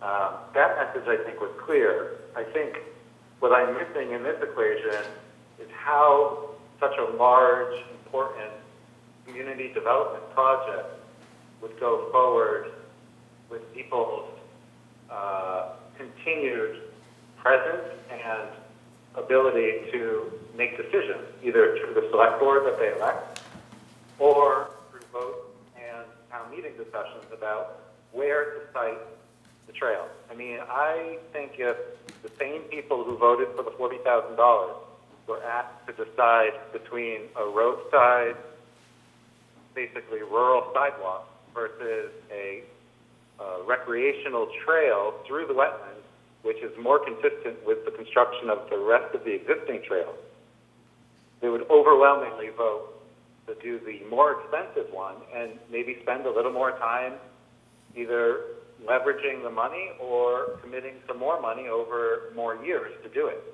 We had a commitment of $40,000 this cycle. I don't see why that commitment wouldn't be perpetuated because we have another few miles of trails before we get to the lake. So I'm trying to look at the long-term vision of having a transparent community development project and the speed at which this decision was made to pick a roadside trail, which is not consistent with the drafted letter of recommendation from Maine, where safety and roadside issues of pedestrians is a factor. We're asking to build a trail next to a road. So, it just doesn't seem like a community development process that I can endorse right now. Although I would like to see these two options brought to the town in some public manner besides the scoping study so that people can understand that a decision is going to be made about which one and that it will affect the tax burden. Just deciding to squeak this one through the funding that we got is not really as transparent as I was hoping this process would be. Wow. I would agree with you, Matt, completely. Yeah. I did actually, before we go on, if you don't mind, because I let Matt, I was just wondering, I went down there yesterday and saw all the trees along the roadside, and there's hundreds, a few hundred. They would be cut down, and they were beautiful oaks and all it. I was quite surprised that I was seeing that. I've taken pictures today, and as I was driving going west, I just stopped every 15 seconds, 18 seconds, and there's 12 pictures showing, a whole huge line of trees that I didn't see in some of this presentation. That's why I was glad that I went down to see it on my own. And that's when I thought, geez, I'm surprised we didn't have a site visit to go and look at that option, because we go for a sidewalk or a driveway. This is huge, and this is more than what I was expecting. The trees that are shown that look kind of scrubby, don't have leaves on them or whatnot, and the small picture I'm talking about. One of the, I'd have to find it, but it just shows a bunch of scruffy little tree. Well, I thought it was scruffy little brush trees, when ultimately those are beautiful oaks all in there. And so I'd like to know if the tree warden had been, did you talk with the tree warden about this as well? About those trees? When we went down there, it was Margaret and Dean and Junior and me, and we looked at it. And when did you do Junior, that? When was that? I don't know, a month or so ago, maybe? Did any of us know, Dean, that you guys were having that meeting? Not that. It was about a month ago. I think we were just going with Junior to get a sense of the scope of the right-of-way. And Oh, Yeah. okay, and I have one other thing. You talked about a house, the trail going by a house. I took a picture of the brand-new house on State Park Road, and it looks to me like the the trails would go right next to them. Do they know that this is proposed? That is true, I know that. They wouldn't know, but it would be very close to their house. Along the road? Yeah, I was really surprised. I mean, I love Charlotte. I drive around Charlotte all the time. Can we answer some And questions? so, yes, you can. But see how close that house is? I took this from my car. So it's brand new. I hadn't seen it before today. And then when I was taking all of these, this is the wetland, that's as far as I could get. I didn't want to get out, I didn't have time. But I was surprised at how many beautiful trees there were and the amount of time that Charlotte has spent all these years with trees, this is going to be very important to myself as well as many, that we can't cut down trees for development, but we can for the trails. Again, when we went and looked, I think we noted maybe 2 oak trees, and the rest of them were more like poplars and ones So a that site visit were. would be needed, because Matt knows the trees really well, and Yeah, and maybe the tree warden Has or the something. Conservation Commission had a chance to meet with the Trails Committee and discuss their preferences for locating the trail? So when Well, we take some, So the short answer is no, Matt. And what was the answer for the tree warden? no. So I spoke, this is Sue Smith, I'm the deputy warden, and I spoke for the tree warden and I at the last meeting on Thursday, and said that we weren't really keen on that idea of cutting all those trees down, that they're in the town right away, we should have a say about it. So, Sorry. let's go ahead, yes, in the purple. all right, I had, Give us your name again. I'm Christine Powell, I'm a member of the Trails Committee, Okay. and I wanted to address some of the things that were brought up. I'm trying to remember them all. One of them, Mr. Tagatz was talking about the money that is in this cost estimate and how there might be some economies. I do want to point out, this has a 10% overall construction cost contingency. It also has another contingency for the amount of fill. It has another overall contingency. So when you look at it, we did build in for the possibility of this going over. We have, this number is a very safe estimate. We don't ever expect it to be more than this, because we wanted to make sure that we didn't get to a point where we didn't have enough, but we wanted to also be aware of the cost to the town. So I just did want to say that. Another thing I wanted to say was that when we were looking at these different estimates and at the different trail possibilities, in addition to going through the wetlands, I mean, my understanding is that it's a lot more environmentally sensitive when you do that, and that's what really drives the cost up. Clearly, we don't want to take down the trees in the right-of-way, but when you're building a trail and the point is to be in nature, a lot of times that's part of the construction. There's not very many ways around it. And if it's possible, I'd like to let Margaret answer some of the other questions. Go ahead, Martha. So I want to just, first of all, address Matt. Matt, you know, we like the idea of a more scenic trail as well. We don't have those easements. This trail is gonna be near the road for a good part of it, because I know at least 1 or 2 landowners who have no interest at all in providing an easement. So the only part that wouldn't be in the roadway would be the wetlands area. And that just gets so sticky that it didn't seem worth the fight to the Trails Committee. Well, you know, I was so surprised because at the first meeting of the Du Bois and King scoping study, I was sitting next to a member of the Conservation Commission, and they thought the more viable path conservation concerns was going along the grade and not bringing in tons of fill into a sensitive wetland. Right, and exactly. burying all of that wetland by extending a culvert. You know, it seems like the least impact was the one that goes through the wetlands, which could still be in the right of way. And that was just my conversation with one commission member. That's why, as far as process goes, I am a little surprised that the Conservation Commission hasn't had any input with the Trails Committee about the town's preferences from a conservation priority. So we do have someone on our committee from Conservation who comes to our meetings. So I don't want to say that there's been no process at all. I'm talking, you know, formal, open meeting, committee, commission, meeting, discussing. It's really, for me, it's a process issue, and I understand that I'm not being insensitive to the deadline of this application, which I understand is July 14th.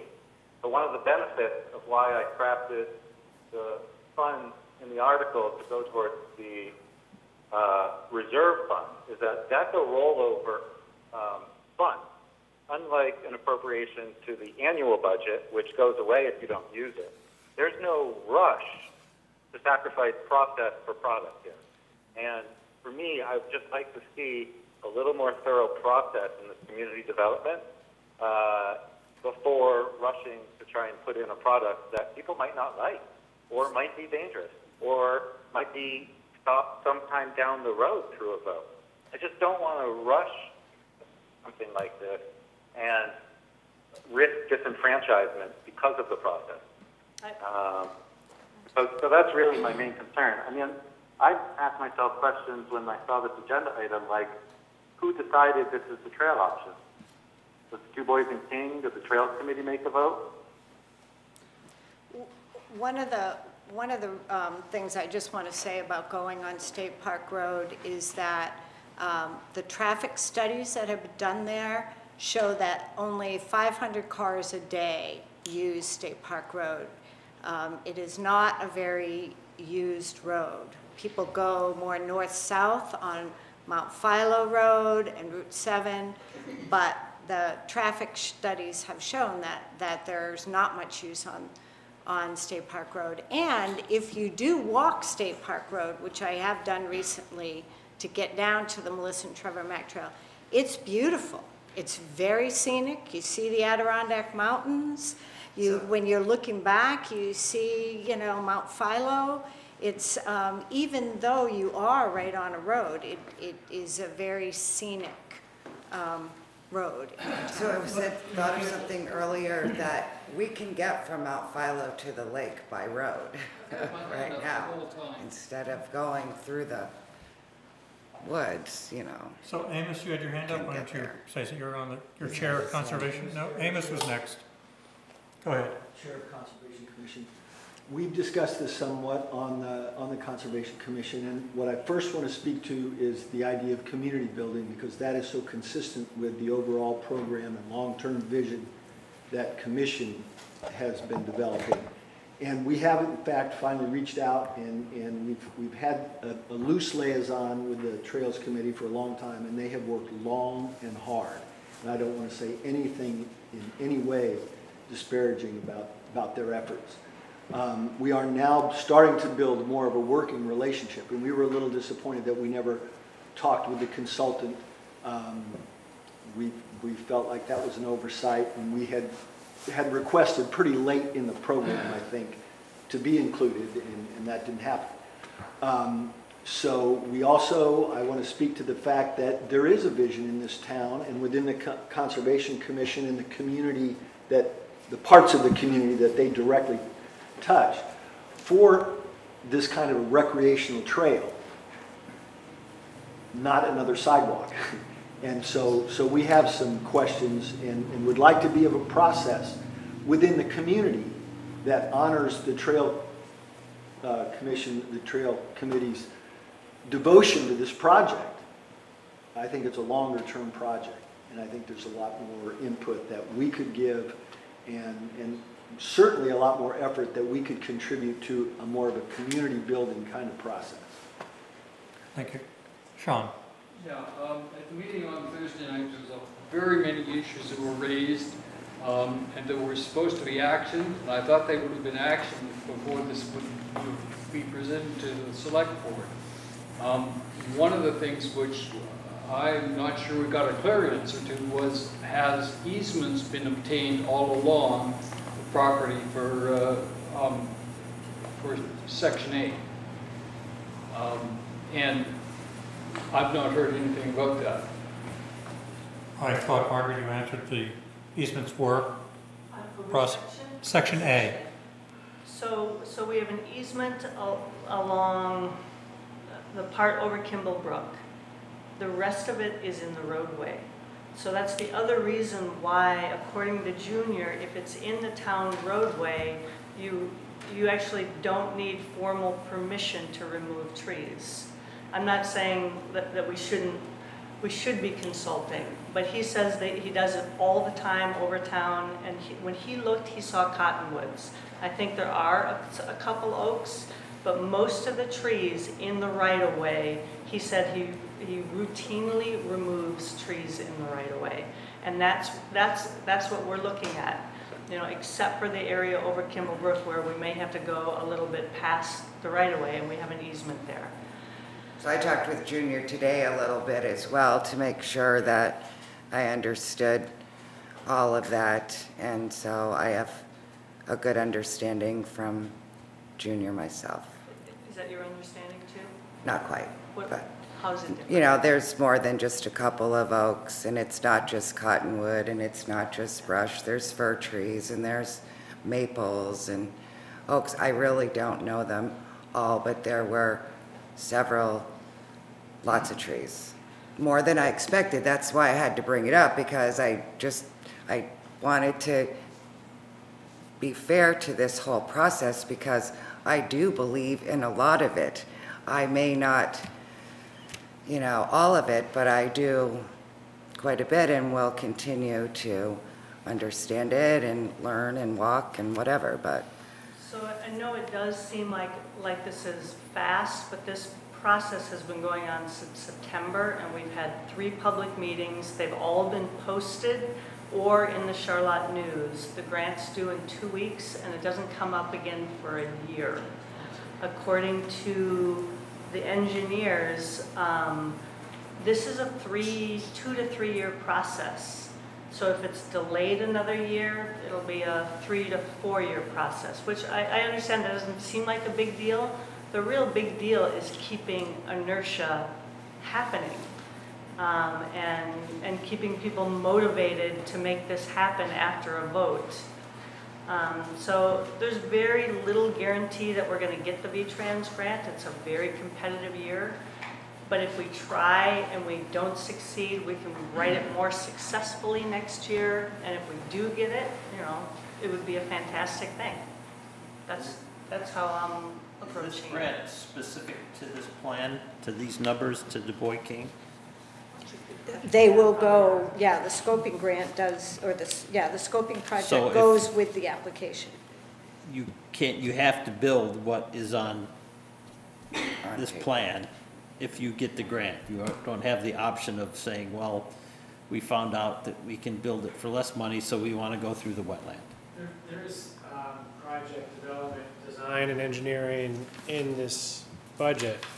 So I think there is an ability to do some redesign during the process of the grant. And this is a VTrans Bicycle, grant, so yes. of course it has to be built to a VTrans spec. Exactly. Right.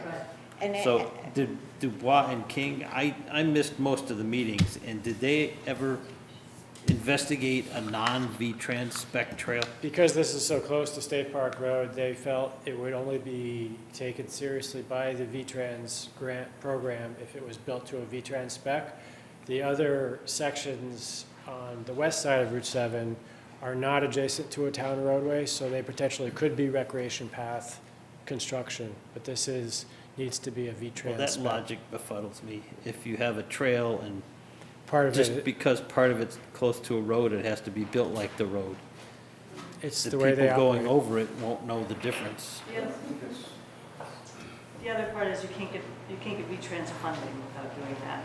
That was And that's a big part of why we're doing it like this. thing. because- So, I mean, but there was never, if we built it as a rec trail, it's $100,000. If we build it as a VTrans trail, it's $500,000.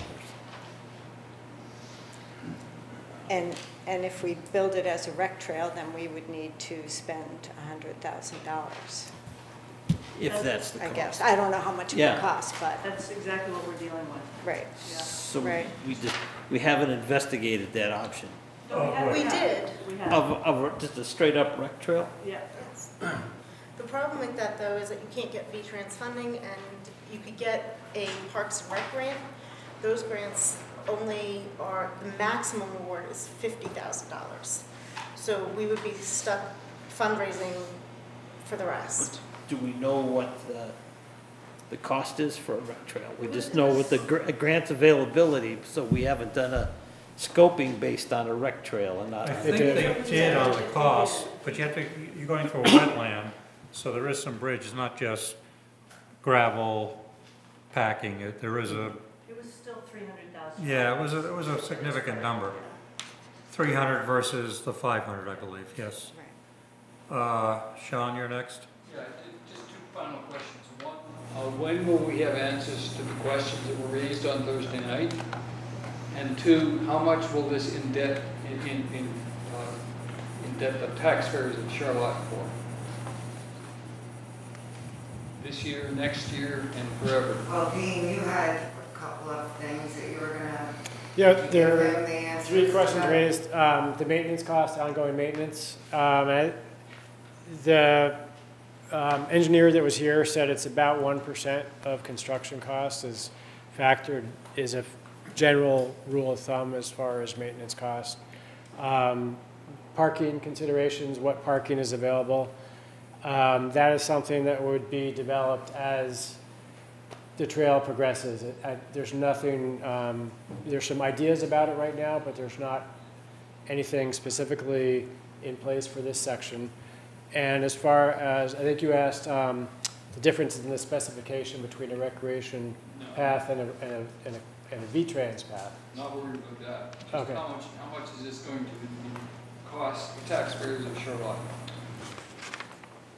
The town match is, in this scenario, is 105,000. Part of that would be an in-kind match of labor, and part of it would be a cash match, about 55,000.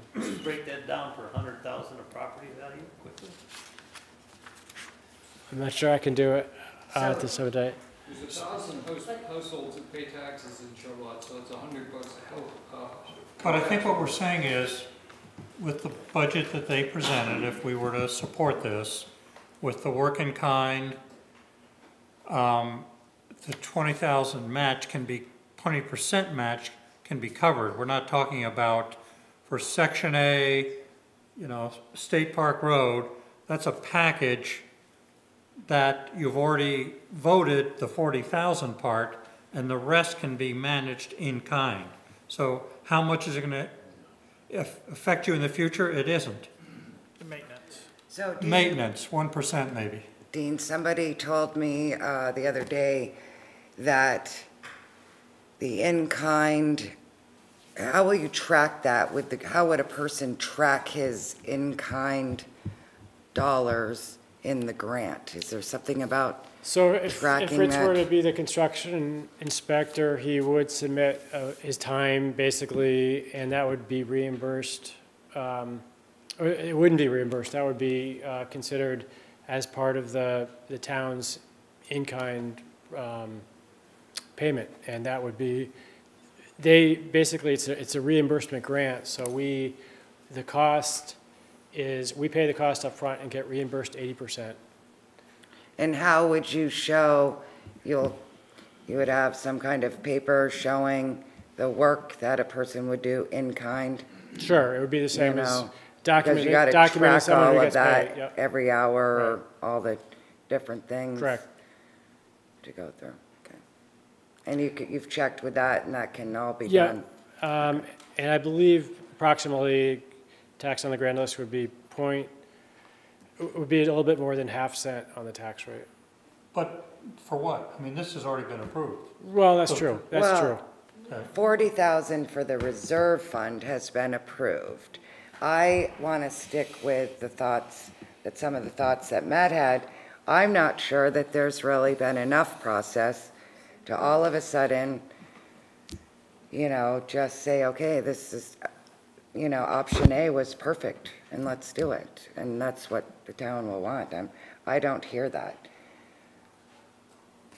Yes. Hi, Peter.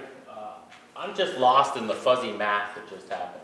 So they're short $55,000, and they're asking you to sign your name to pay for that $55,000. And then you want to do some in-kind that I heard was $5,000. No. 65,000. 65,000 of in-kind? Yes. Yeah. Well, doesn't that excuse Fritz from voting since he'll be taking money from? Yeah. No, he's not. He's a volunteer. I wish you went into the pocket. You're asking for $55,000 additional money. No. Any way you look at No, it. no. The matching, local match is $105,000. You have 40. But they've got the 40 and they've got the other. Where's the other So 50? we have 40,000. They already told us. From the fund that was approved. Yeah, I know where that 40,000 is. 10,000 is in our Trails Committee Okay, there's 50. budget. And we have another $5,000 in the regular budget. I got it. That's 55,000. Yes, That match up there says 105,000. right. And then So I'm missing $50,000. So go up to the line where it says 63,000. 515. 63,515, probably, Lucy said, Construction inspector, $65,000. Wow, I see a ripoff happening. it's only a budget. Literally. What about the local project management? That's 42,000. We haven't talked about that yet, but Dean could fulfill that as a volunteer as well. No, we had a note that said you couldn't do it as, oh, yes, I guess you're right, yeah. Town, I wouldn't be paid Yeah, extra. but it I would just just seems be- like you're making some decisions without enough No, people nobody's making any talking or decisions. talking about We're answering your scenarios. questions. No decisions have been made. We're answering Right, questions. yeah. But there's just, Not to any real satisfaction, I think, to the public that doesn't realize that. yeah. I don't think there's been enough, there's a lot of fuzz going on here, and we're talking about one little section. Nobody answered this question about A, B, C together as one unit. I mean, what we're seeing here is something more than the cost of the Burlington bike path. It's insanity. So what Jim Donovan said was that. But wait, let me just finish. Heinsberg has trails, completely volunteer, no taxpayer money at all. They have nice trails. I love your vision of the trails, but I just think spending this money is just, it's ludicrous. Well, you get the V-Trans spec because you're using a V-Trans underpass. The possibility to build anything that passed under 7 as a rec trail doesn't exist. You wouldn't be allowed to dig a hole under a state highway to shove a pipe. So because you're using state funds, my guess is, to do part of your trail, you're kind of stuck with their spec for the rest of it. How about the trail people just do the trail out of the generosity of their trail hearts? Why is it involving so many taxpayer dollars? Sign them up. I'm sure I'm not that signing them up. when I it have my own came, trails to take care of. when it came to putting a bid out, if all of the manual labor was volunteered by the town, that price would be a whole lot less. People won't show up. It'd be nice to say that they'll So volunteer. who's gonna show up and use the trail after the novelty wears off? Nobody knows. There's no study done on that.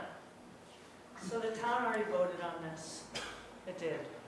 They did. They voted as a majority to put $40,000 in as to keep this going forward.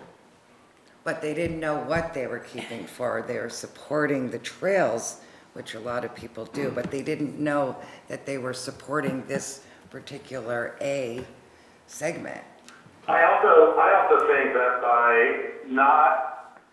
by continuing this discussion and maybe or maybe not applying this year for this grant is in no way saying that the town is not in support of building this trail out.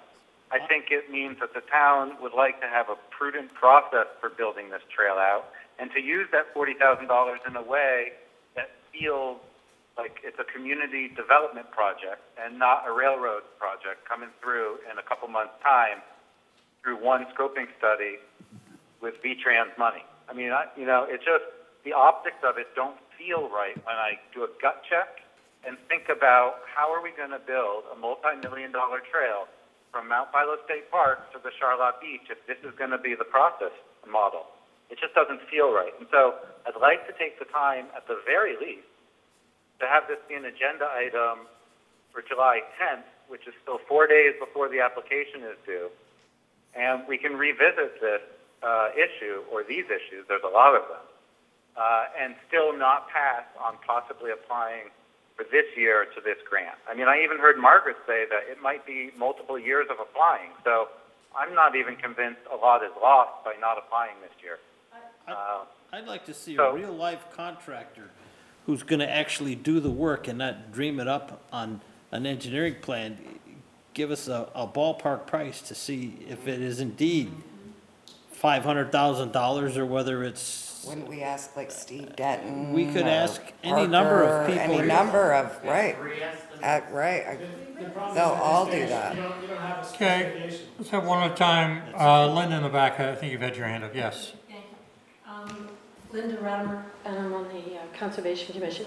While I was on the Planning Commission, this issue came up, and it was when I believe Clark was doing his development on the north side. And trail, we frequently saw the trail committees come in at the time things were under discussion, and we pretty much always talked, made a discussion about trail easements. For this one, we didn't set an easement because we knew it was a very complicated trail section. It wasn't that we were against it, but we knew at that time we didn't have enough information to make a decision as to setting a trail. It's coming over Kimball Brook, that peninsula of woods that comes north from that intersection. State Park Road?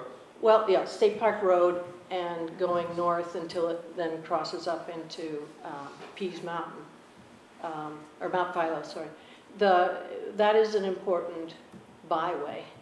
And so we didn't want to make any sort of claims without a full environmental study. And it was pretty disheartening not to have, I stood up in a meeting, that meeting, and said, we would really like to assist and be part of the process. And we sent a representative to the meeting, but we never got the idea of where they were going to put this trail. Fritz, I agree with you. If if we're trying to get a tunnel, I know that when this upper section of roadway comes in, we had a planning commission meeting and we had a representative from the state come down. And he said, when we get up to this northern section where 3 bobcats were killed, that they would consider an underpass for wildlife. And it may be that that same sort of principle can be moved down to this area. But again, if we aren't given the opportunity to put an input in, I think the process has to be bigger. Because, wetlands are sensitive, but cutting down all those trees along the road is going to lead to a lot of erosion, a lot of fill, a lot of considerations that maybe are detrimental to what is best for the land. So I really think that this has to be a greater process. And, I know having applied for planning grants and stuff, it's a delicate issue, it's time sensitive, and it's a lot of work. But if the basis is done and it can be delayed until all the town gets a chance to, and I know, Margaret, you posted them, but you know how things that go on in here oftentimes are only reacted to, they aren't always proacted to unless it crosses your lawn. So that's my 2 cents. Michael, you got your hand? Yeah, it seems like we've got, maybe get a little ahead of ourselves in terms of the details of what this is going to look like on the ground. To Linda's point, there's going to be a wetlands permit that's going to be required from the state for anything that goes through the wetlands here. That's a pretty thorough process. There will be considerations for habitat that's impacted by this also as part of that permitting process. Those things are very important, but the cart before the horse is happening here. We have to have some source of funds before we can even proceed with that permitting. So I would suggest, I heard the idea of putting this on the agenda for July 10th. In the meantime, I think Fritz asked a really pertinent question, which is, if we were to obtain this grant, how much latitude is there in the design being changed? And would we be committed to receiving those funds if, in fact, we didn't end up with a design that the town supported? So I think that's worth exploring. In other words, the repetitive application to grants is a real thing. You get higher up on the list when you come back year after year. If we don't get the grant this year, that will improve the likelihood of getting it later. And if by getting it this year, by chance we get it, and we're not fully committed to it, and/or we can adjust it to satisfy these more detailed concerns, that seems like a best case. And you know, over and over in this room, there's talk about more process. Trust me, there's way more process coming on this, and it's hard to get it all in the right order to satisfy everybody. But this project is going to require a lot of process down the road. So I'd ask people to be patient and to consider the intent here is to do something really good for the town, and to do it in a way that addresses as many concerns as possible and as they're necessary. Well, that's a question that I had, is that I haven't been involved in anything that Dubois and King have done. And I said, sure, I can volunteer my time and experience to help keep the cost down. I don't necessarily agree with these costs. They don't pass the smell test to me. They seem big. And I don't want people to confuse my volunteering to help with unmitigated support for this specific thing. This needs more work. This seems like really expensive to me. And time again, when an architect or an engineering firm gives an estimate, the reliability of that is dubious. I mean, they're almost never right. So I agree that we need to go forward, and to me, I would like to know, like you said, what is the flexibility in this grant? And if we submit it and by some miracle we get approved to the first round, which doesn't usually happen, are you stuck with doing exactly that? And I can't believe that you are. Right, because there's not enough, there's no construction drawings, there's no permitting in place, there's so many variables. So, yeah. The engineering study, I mean, the engineering has to be done. I mean, still, this amount of money includes the wetlands permitting, the engineering study, and then the construction. So it's the total process of that. Spend so much money studying. We spent 50 grand to get to this spot. Well, that's just it. This is not Dubois and King bidding for this project. This is their cost estimate, and then we still go out to bid. So we're not, these are not necessarily. Well, we go out to bid, but with something that needs to be With a design. written so we can. From the scoping study. So the scoping does not provide suitable documents to go out to bid. So whenever you go out to bid, I mean, part of this has got to be the creation of those plans. And that was questions about whether you are stuck with V-Trans spec or maybe just part of it. Maybe you can deviate from that, would be part of the plan, part of designing the plans more economically maybe than perhaps just what V-Trans wants. We cut all those trees down, wouldn't that change the light, like on the wetlands there? Wouldn't that be a pretty big environmental hazard, or, you know? I'd make one other suggestion with this. Rediscussing this in July, is that we could meet at 5 or 5:30 and meet on State Park Road. Kind of, because I don't remember as many trees as you're talking about. I'm on it every day because I walk up the mountain. I agree with you. Yeah. So we'll take a, I think we ought to have a visit, especially where the wetland is. Because the first, if you can look at this picture, the first half of it, there are no trees whatsoever. Well, yes, that's because. I don't think we need to argue it right now. I agree. Let's have a visit out there where the wetland starts and the new house is built. I think it's way back. We can debate that out there. Great. And take a look at it and see if, as Matt's suggesting, if you pay 10% more, you into the woods more. Those are all things to talk about. So let's relook. I think process sounds very important to all of us here. Yes, Michael. One last, so in terms of making sure we understand the questions that are on the board's mind to address at that next meeting, would those, Matt's the liaison on this, right? Or should it be? Matt is our trails guy. Will you be here in 2 weeks, Matt? Yes, I will. So you're our liaison, and your point being, That somebody from Trails will contact Matt and make sure that Fritz's points and the other points that have been brought up here are addressed as best possible, so we have good answers and better information. Well, it'd be good to get a hold of what V-Trans spec is. Yeah, which We is have your- those. We have it. And what can be varied by it, but because, like you said, if you put it in the wetlands, is the V-Trans gonna give us a grant? Wetlands and V-Trans are different people. I mean, I'm look what we had just, to go well, I'm through just to put saying, a I'm just drain saying, is in our front lawn. V-Trans says they'll do it because the grant's allowable for next to the State Park Road. Right. I'm just wondering if this gets moved out so far, how far can it be moved before V-Trans says it's not eligible? I think the example for that is Melissa and Trevor Mack, which was built with ICE-T money, federal money that Clark got. And that happens to connect a state road and a town road, but it's well away from any of those rights of way. So I think the answer is you can get transportation funding for a project that's not right next to a road.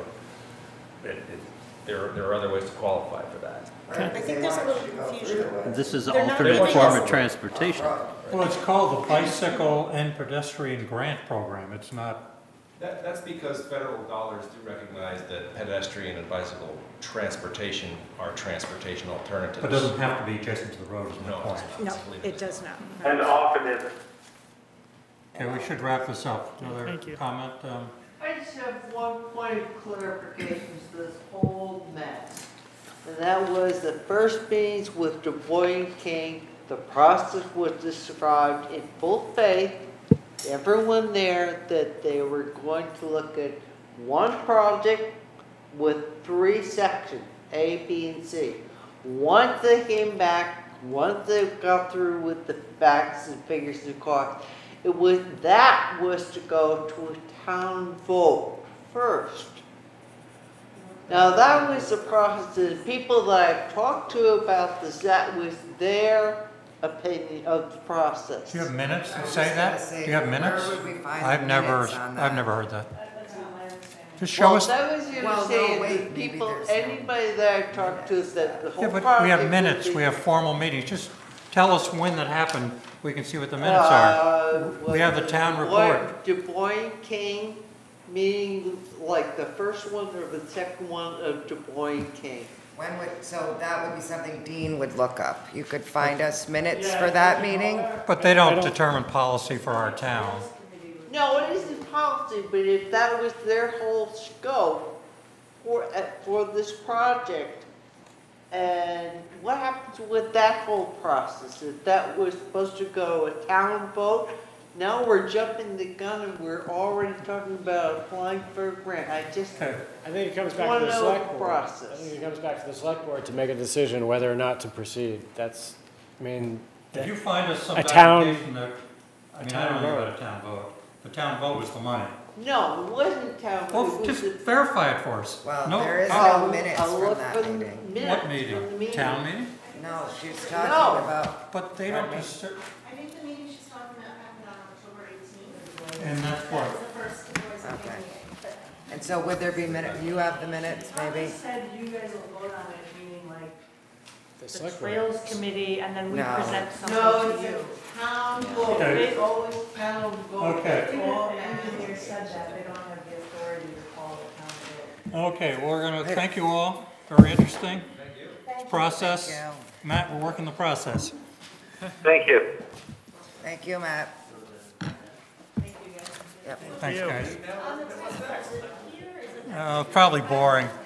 Well, it'll Huh? probably be a site visit and then back A here. site visit and Yeah. The site visits are typically, 5 getting or more 6. people to think about it. Thank you. Okay.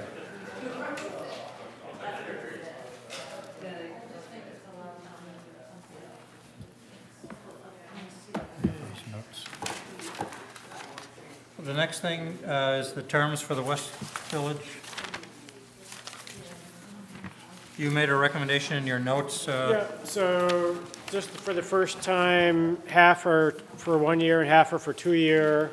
And then after the first term, everyone would be 2 years, but this allows for sort of a staggering if the committee needs to keep going, which it may not. It may come to a 2-year period and be done, but in the event that there was need for an ongoing work, this would allow, you know, in case somebody wanted to get off, it would allow for some transition and not a whole committee turning over at the same time. So based on the feedback, I suggested Dave Marshall, Christina Boer, and Kate Lampton be 2 years, Dana Hanley, Jim Hyde, and Peter Joslin be 1 year for the first term.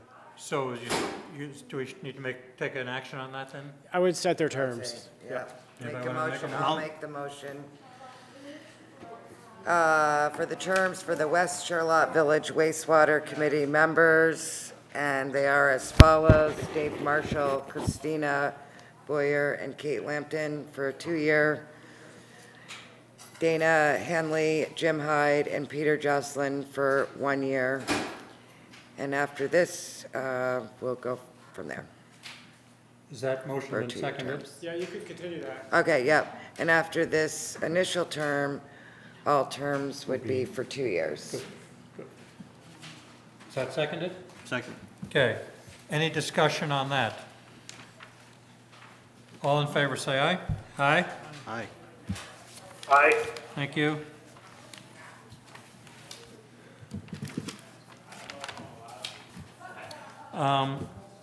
The next issue, Dean, the KR properties. Dean, Yes. I'd like to recuse myself as this is a matter concerning family members. Okay. There was an appeal of the preliminary plat decision by the Planning Commission. The applicant has asked for a stay on the appeal, so they're proceeding with final, but at this stage wanted to register their, protect their ability to appeal. And in order for the town to be involved, we would need to enter an appearance by the attorney. There may not be any process at this point other than entering an appearance, but in order to just be in that discussion of staying the appeal and moving forward, we would need representation. If we want a seat at the table, we have to make an appearance. I didn't really know how to do homework on this, to know. It's like, in the rules of civil procedure that you have to look at for the This comes up fairly regularly. That's Do we, why I was- do we want to make an appearance to stand by our, is it zoning or planning decision? Planning Commission. Huh? It's a planning commission. Planning commission. So they've put some conditions, or they've Correct. requested things that the Krasnows may not agree with. Is that right? That's right. And they may be able to And they resolve couldn't it. work it out with the planning commission themselves? They might be able to resolve it at the final stage, but they want to protect their. But just in case. So this is an appeal of the preliminary plot plan. Okay, because they think that they might not Just in get case. it exactly. Protects. Right. It Okay. protects the interest on the preliminary Well, plot then plan. I make the motion to do whatever we've got to do for the Town town attorney to enter an appearance with the KR properties, with KR properties. Appeal. Is that? Potential appeal, or Second. maybe appeal. That's seconded. Any further discussion on that? All in favor, say aye. Aye. Okay, Matt's abstaining. Okay. The next item,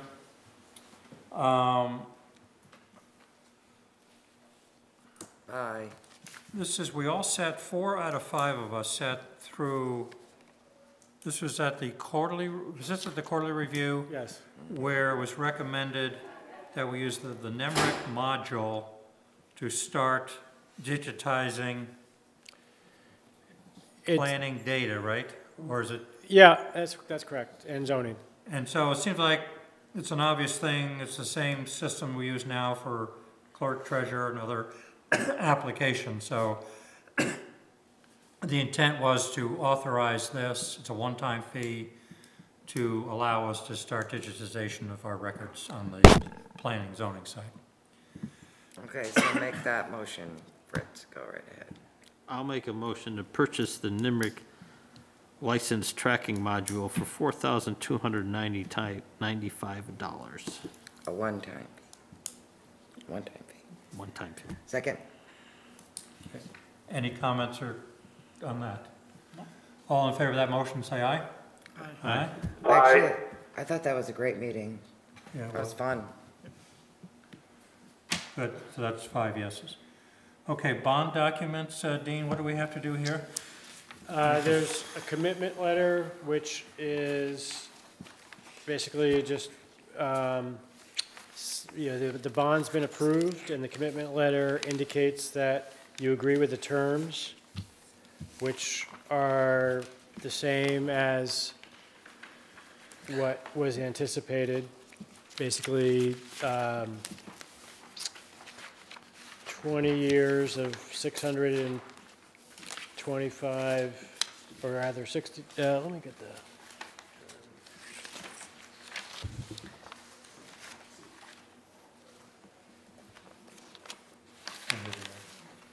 So Fritz, you're, looked this over and Dean, you've looked it all over. And Yeah, the letter is not, the commitment letter is kind of basic. The authorized representatives, I guess that should be a discussion. yes, I believe that should be the treasurer. I That think all it should be, monies reside with her. It should be a combination. it should be a combination. Is You that don't right? want her, I mean, you want someone who's tracking the construction of the engine to Yeah, right. authorize Yeah, I it. mean, you'd want And somebody probably on the fire department. I've tried for the last few days, but there's so many of the board that are on vacation that I haven't got a consensus as to who they would want. I'm not sure that I would be a good person, just as the liaison. I think it should be a CVFRS Dick St. George. corporate board. Dick is the chief, he's also a corporate board member, so I would, at this point, say a CVFRS board member to be determined. Perhaps and the town clerk. And I don't know if, or treasurer, and I don't know if a third person would be, maybe a select board person. Well, this authorizes, so it just says, it doesn't, nothing says that they all have to agree on it, right? Well, I think they should. I mean, that would have to be within the motion too, I would assume. So Dick a board member over there and the treasurer. So possibly Dick St. George and Or, yeah, there's Mary a number would of board members. work this Who's out treasurer? together. Chris Davis, our treasurer Mary. is, Is Patrice. no, No, is, you have a board what's treasurer. his name? He lives on, I'm embarrassed, I can't remember his name. He lives on Lake Road Extension. Oh, what's his name? Oh, I know who it is. You're right. Frank? Frank, yes. So wouldn't treasurer and treasurer What's his last name? work well in this situation? Well, the treasurer doesn't authorize spending from the board. That's the board president or a duly designated person. And I haven't got their Okay, input so on you this need yet. a little more time to find that. Well, we have to file Person. this, so I would Member of the truck committee? or- like to just list it as a CVFRS board member. Do we need a specific name to fill this They out? do need to They will. sign it, yeah. When's it due? 10th or something? This is. I thought I saw it somewhere. The closing is August 2nd. They're actually, the commitment letter is due July 3rd. But the appointment of authorized representatives doesn't have a date on it. Why don't we word it such that a board member, and then you could find out who that is, and then The clerk treasurer. the clerk, our clerk treasurer here. Yes. That's Mayor, that's one. And do we want anybody else? Do we want someone? I mean, what you're talking about, the appointment of representatives still? Yeah. It's basically to authorize obtaining money to pay off. To pay the to pay the bills, truck. yeah, so I mean, it's, Doesn't really Just one, need just to be. Mary, that's it? yeah, I would I would think, I think. mean, she should know because it's Sure. technically the town is, it's got their name on it. She should Okay. know all the money that goes through Right, it. Totally. Right.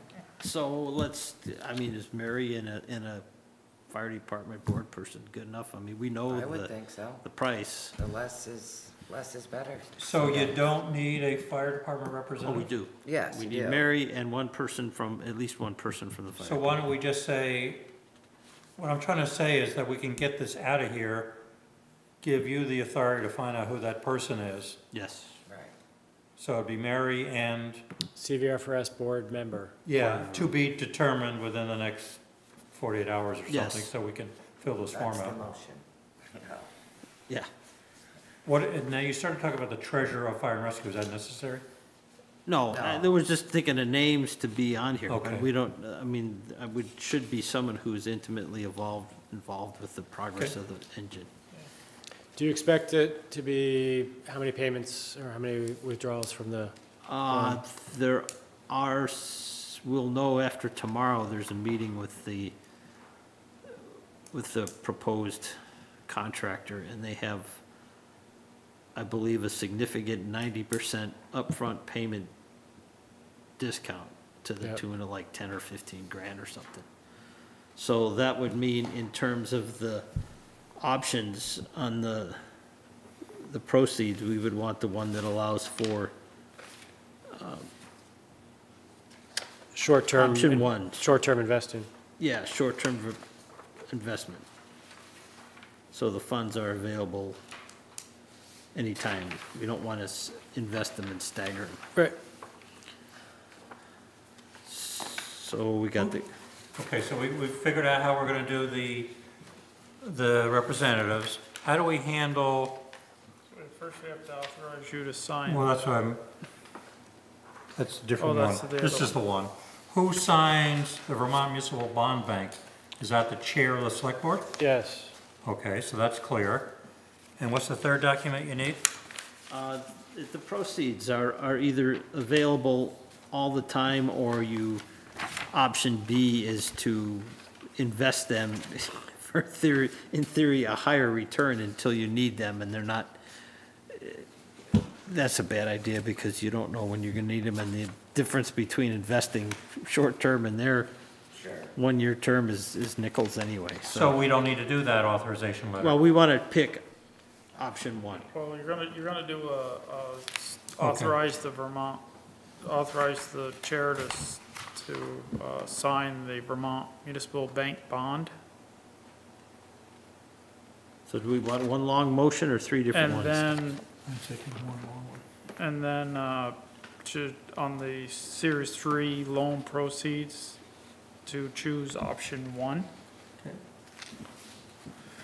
And then on the Vermont Municipal Bank bond, appointment of authorization representatives, to authorize Mary as the Clerk town treasurer. clerk, treasurer, and a fire department board member To be to determined. be determined Within 48 hours of this, so that, because. by hope by- so. Said by July by 3rd. July Yes. 2nd or That it 3rd, needs to yeah. be submitted? So you said that was a motion, right? I second that. Sure. Yeah, me too. Get that, Kathy? I just, Except when, it's- oh, wait until she's done. I did wonder whether you meant fire department or CVFRS board member. That's exactly Okay. what I was gonna say. See, you See, want. the Yeah. CVFRS board. Yes. CVSRS board member Yes. to be determined. So, and you authorized, so your motion authorized, Motion authorize the chair to sign the municipal bank bond, to choose option 1 on the loan proceeds. yep, That's the loan. That's the loan, the VMBB 2017 Series This- 3 this loan document. proceeds. There you go.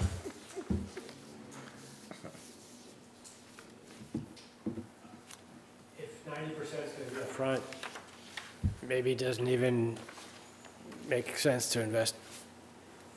I mean, it's, Does that become a separate letter, or is it just in the motion?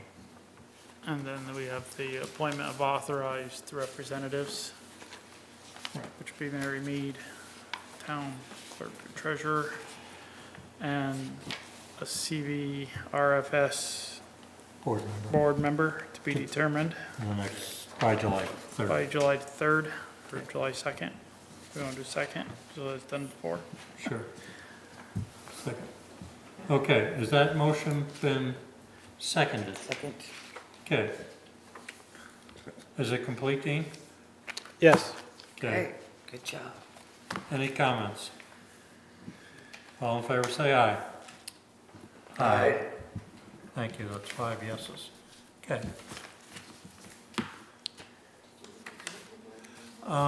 Sorry, hold on a second. Yeah, I think the commitment letter was, I guess, could you read, read the That's mo- this one. Yeah, it was the commitment letter, which I called the Vermont Municipal Bank Bond Bank. That is the commitment letter. Yep. Okay.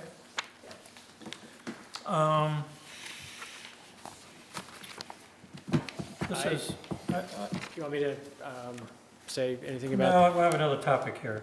Let me just see how we want to handle it. In the warrants, the warrant for pay, Frank pulled out a refund to Ramo Pizzagalli for a planning commission fee that he could explain, Frank would explain, feeling that the board should vote on it like we did.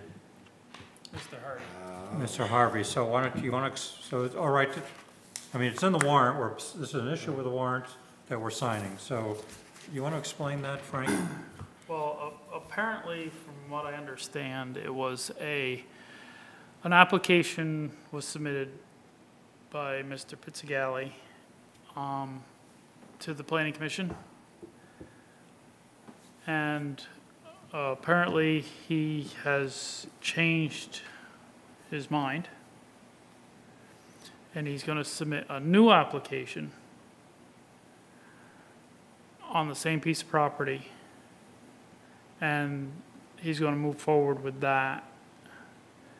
And he's got to pay the fee for that one. So, in order to keep the books easy to read and simple, is to he's requested, or they were going to give him a refund for the Planning Commission on the first one,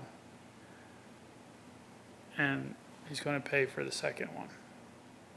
But there was never ever, you didn't go to enough meetings, as far as I know, to have a decision made. No, no decision made. So it was, I think it was one meeting you went to, Correct. and that was it. So he withdrew the application So before he processed it? He withdrew the application before a decision was made, and from my understanding, his new application is a little more complicated and, from what I understand, more expensive. Correct. So you're recommending that we make the refund So I make a motion to recommend a refund of $1,200? of $1,200 to Remo Pizzagalli. Okay. I'll second it. Okay. Any further discussion? I just want to say I appreciate Frank handling, picking up on this issue and realizing it was something that needed select board review and approval, and I think you handling it well. Thank you. So you've literally pulled out the Mary, data, sure she has it? Mary pulled out, the data's in there. Right. Mary pulled out the check, and she was holding it until we gave approval. We vote, and then... So we have voted on it, Then so we can sign this as everybody is. can sign that as is. Good. All in favor of the motion? Indicate by saying aye. Aye. Aye. Okay, good. that one already been autographed by some people? No, No. Okay. we were very good about that. Matt still around? Hi, Matt. Did you vote on that one? I abstain. Thank you. Why would you do that? Then that's, must not have read it. I don't think it's necessary to talk about the budget process, do you? No, I don't think so either. I probably, there'll be time on a future agenda. I just thought it would be good to start. Carrie caused us to run way over our schedule. I think we I should did, didn't I? at least keep that in mind, because for a couple of years, we've said we want to review with people what our expectations are of the stuff they're going to give us.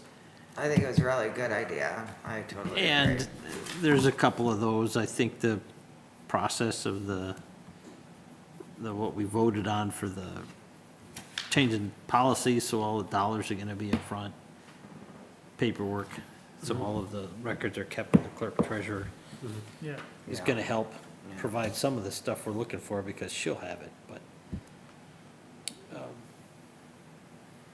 yeah. I would just encourage my members to think that if we're looking for a specific something from some committee, to ask them sooner than later to provide it. Well, not only that, but I mean, I think in order, I mean, we're trying to keep an eye on all the paperwork and to making sure that they're actually getting their 3 quotes, I think is one thing. 2 that needs to be, keep an eye on.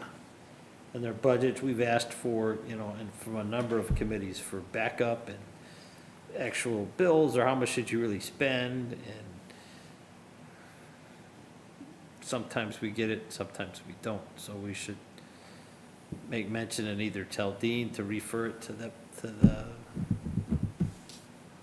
commission or the committee, whoever it is that we want the information from, or tell them ourselves. We had them come before us twice, or 2 times last year, right? The committees? Right.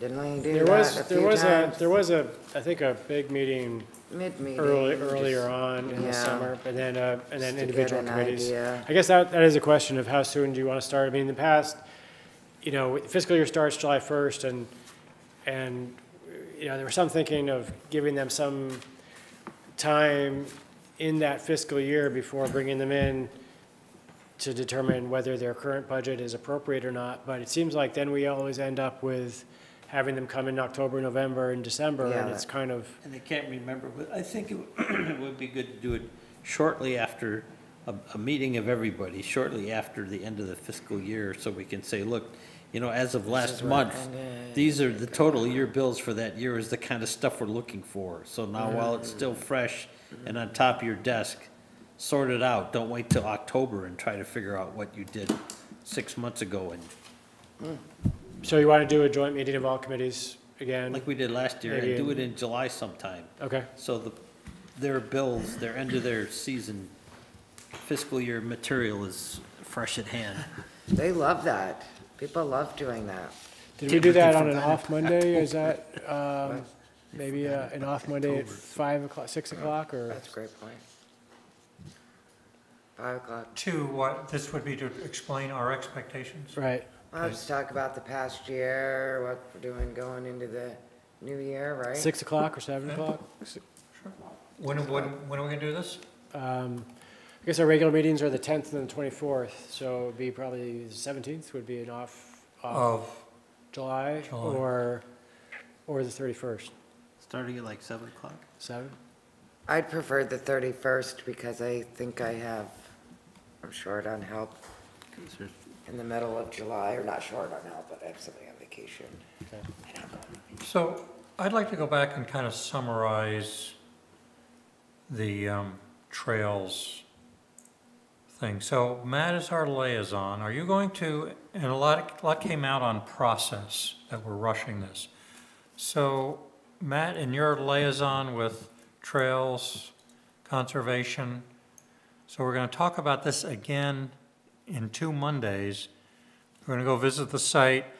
There is an application for a grant. You're going to kind of walk us through your recommendation with, because there'll be a lot of the same people here. Yeah, I'd be happy to. That'd be great. Because I think your thoughts about a process that was received right. well by everybody. Absolutely right, Matt. Okay, yeah, I mean, I'll talk to, I think, all of the stakeholders and try and formulate a couple of process options that we can think about moving forward with, not just for this one section of this one part of the trail, but really thinking about the whole town length trail. Yep. So we dedicated an hour on, Oh, you better do an hour and a half. You only had 10 minutes for this, and it was Right. an hour and 10 minutes. I mean, we No, don't no, have no. we don't have a burning Hour and a half. agenda. Right. Oh, I don't know. Oh, is that for the regular meeting date? Maybe I take We're that talking back. about we're talking about the next meeting in 2 weeks. July. Maybe an hour is fine, 2 hours. Okay, but I think that's important too, because Yes. a lot of people have worked hard and. Oh, there's no doubt, no doubt. But there's lots of people that have worked hard There's on lots so of much things. money out there that I can't. Oh, the I'd cost like for to this just thing? say, Junior, go build that. Well, look at the That's a 50 pretty big ditch. Wait, in this meeting. Oh, I've looked at it any number of times and how you would do it, and Yeah. my Are you thought, gonna do it without cutting all those trees? I'm gonna go count them I tomorrow. was thinking that too, trying to weave through them a little bit. that V-Trans spec, if we just let them finish their, I shouldn't say this with a microphone, let them finish Route 7, get the tunnel underneath there and let them go away, Yeah. and then just come back and finish this with a regular spec. You know, Yeah, cut it.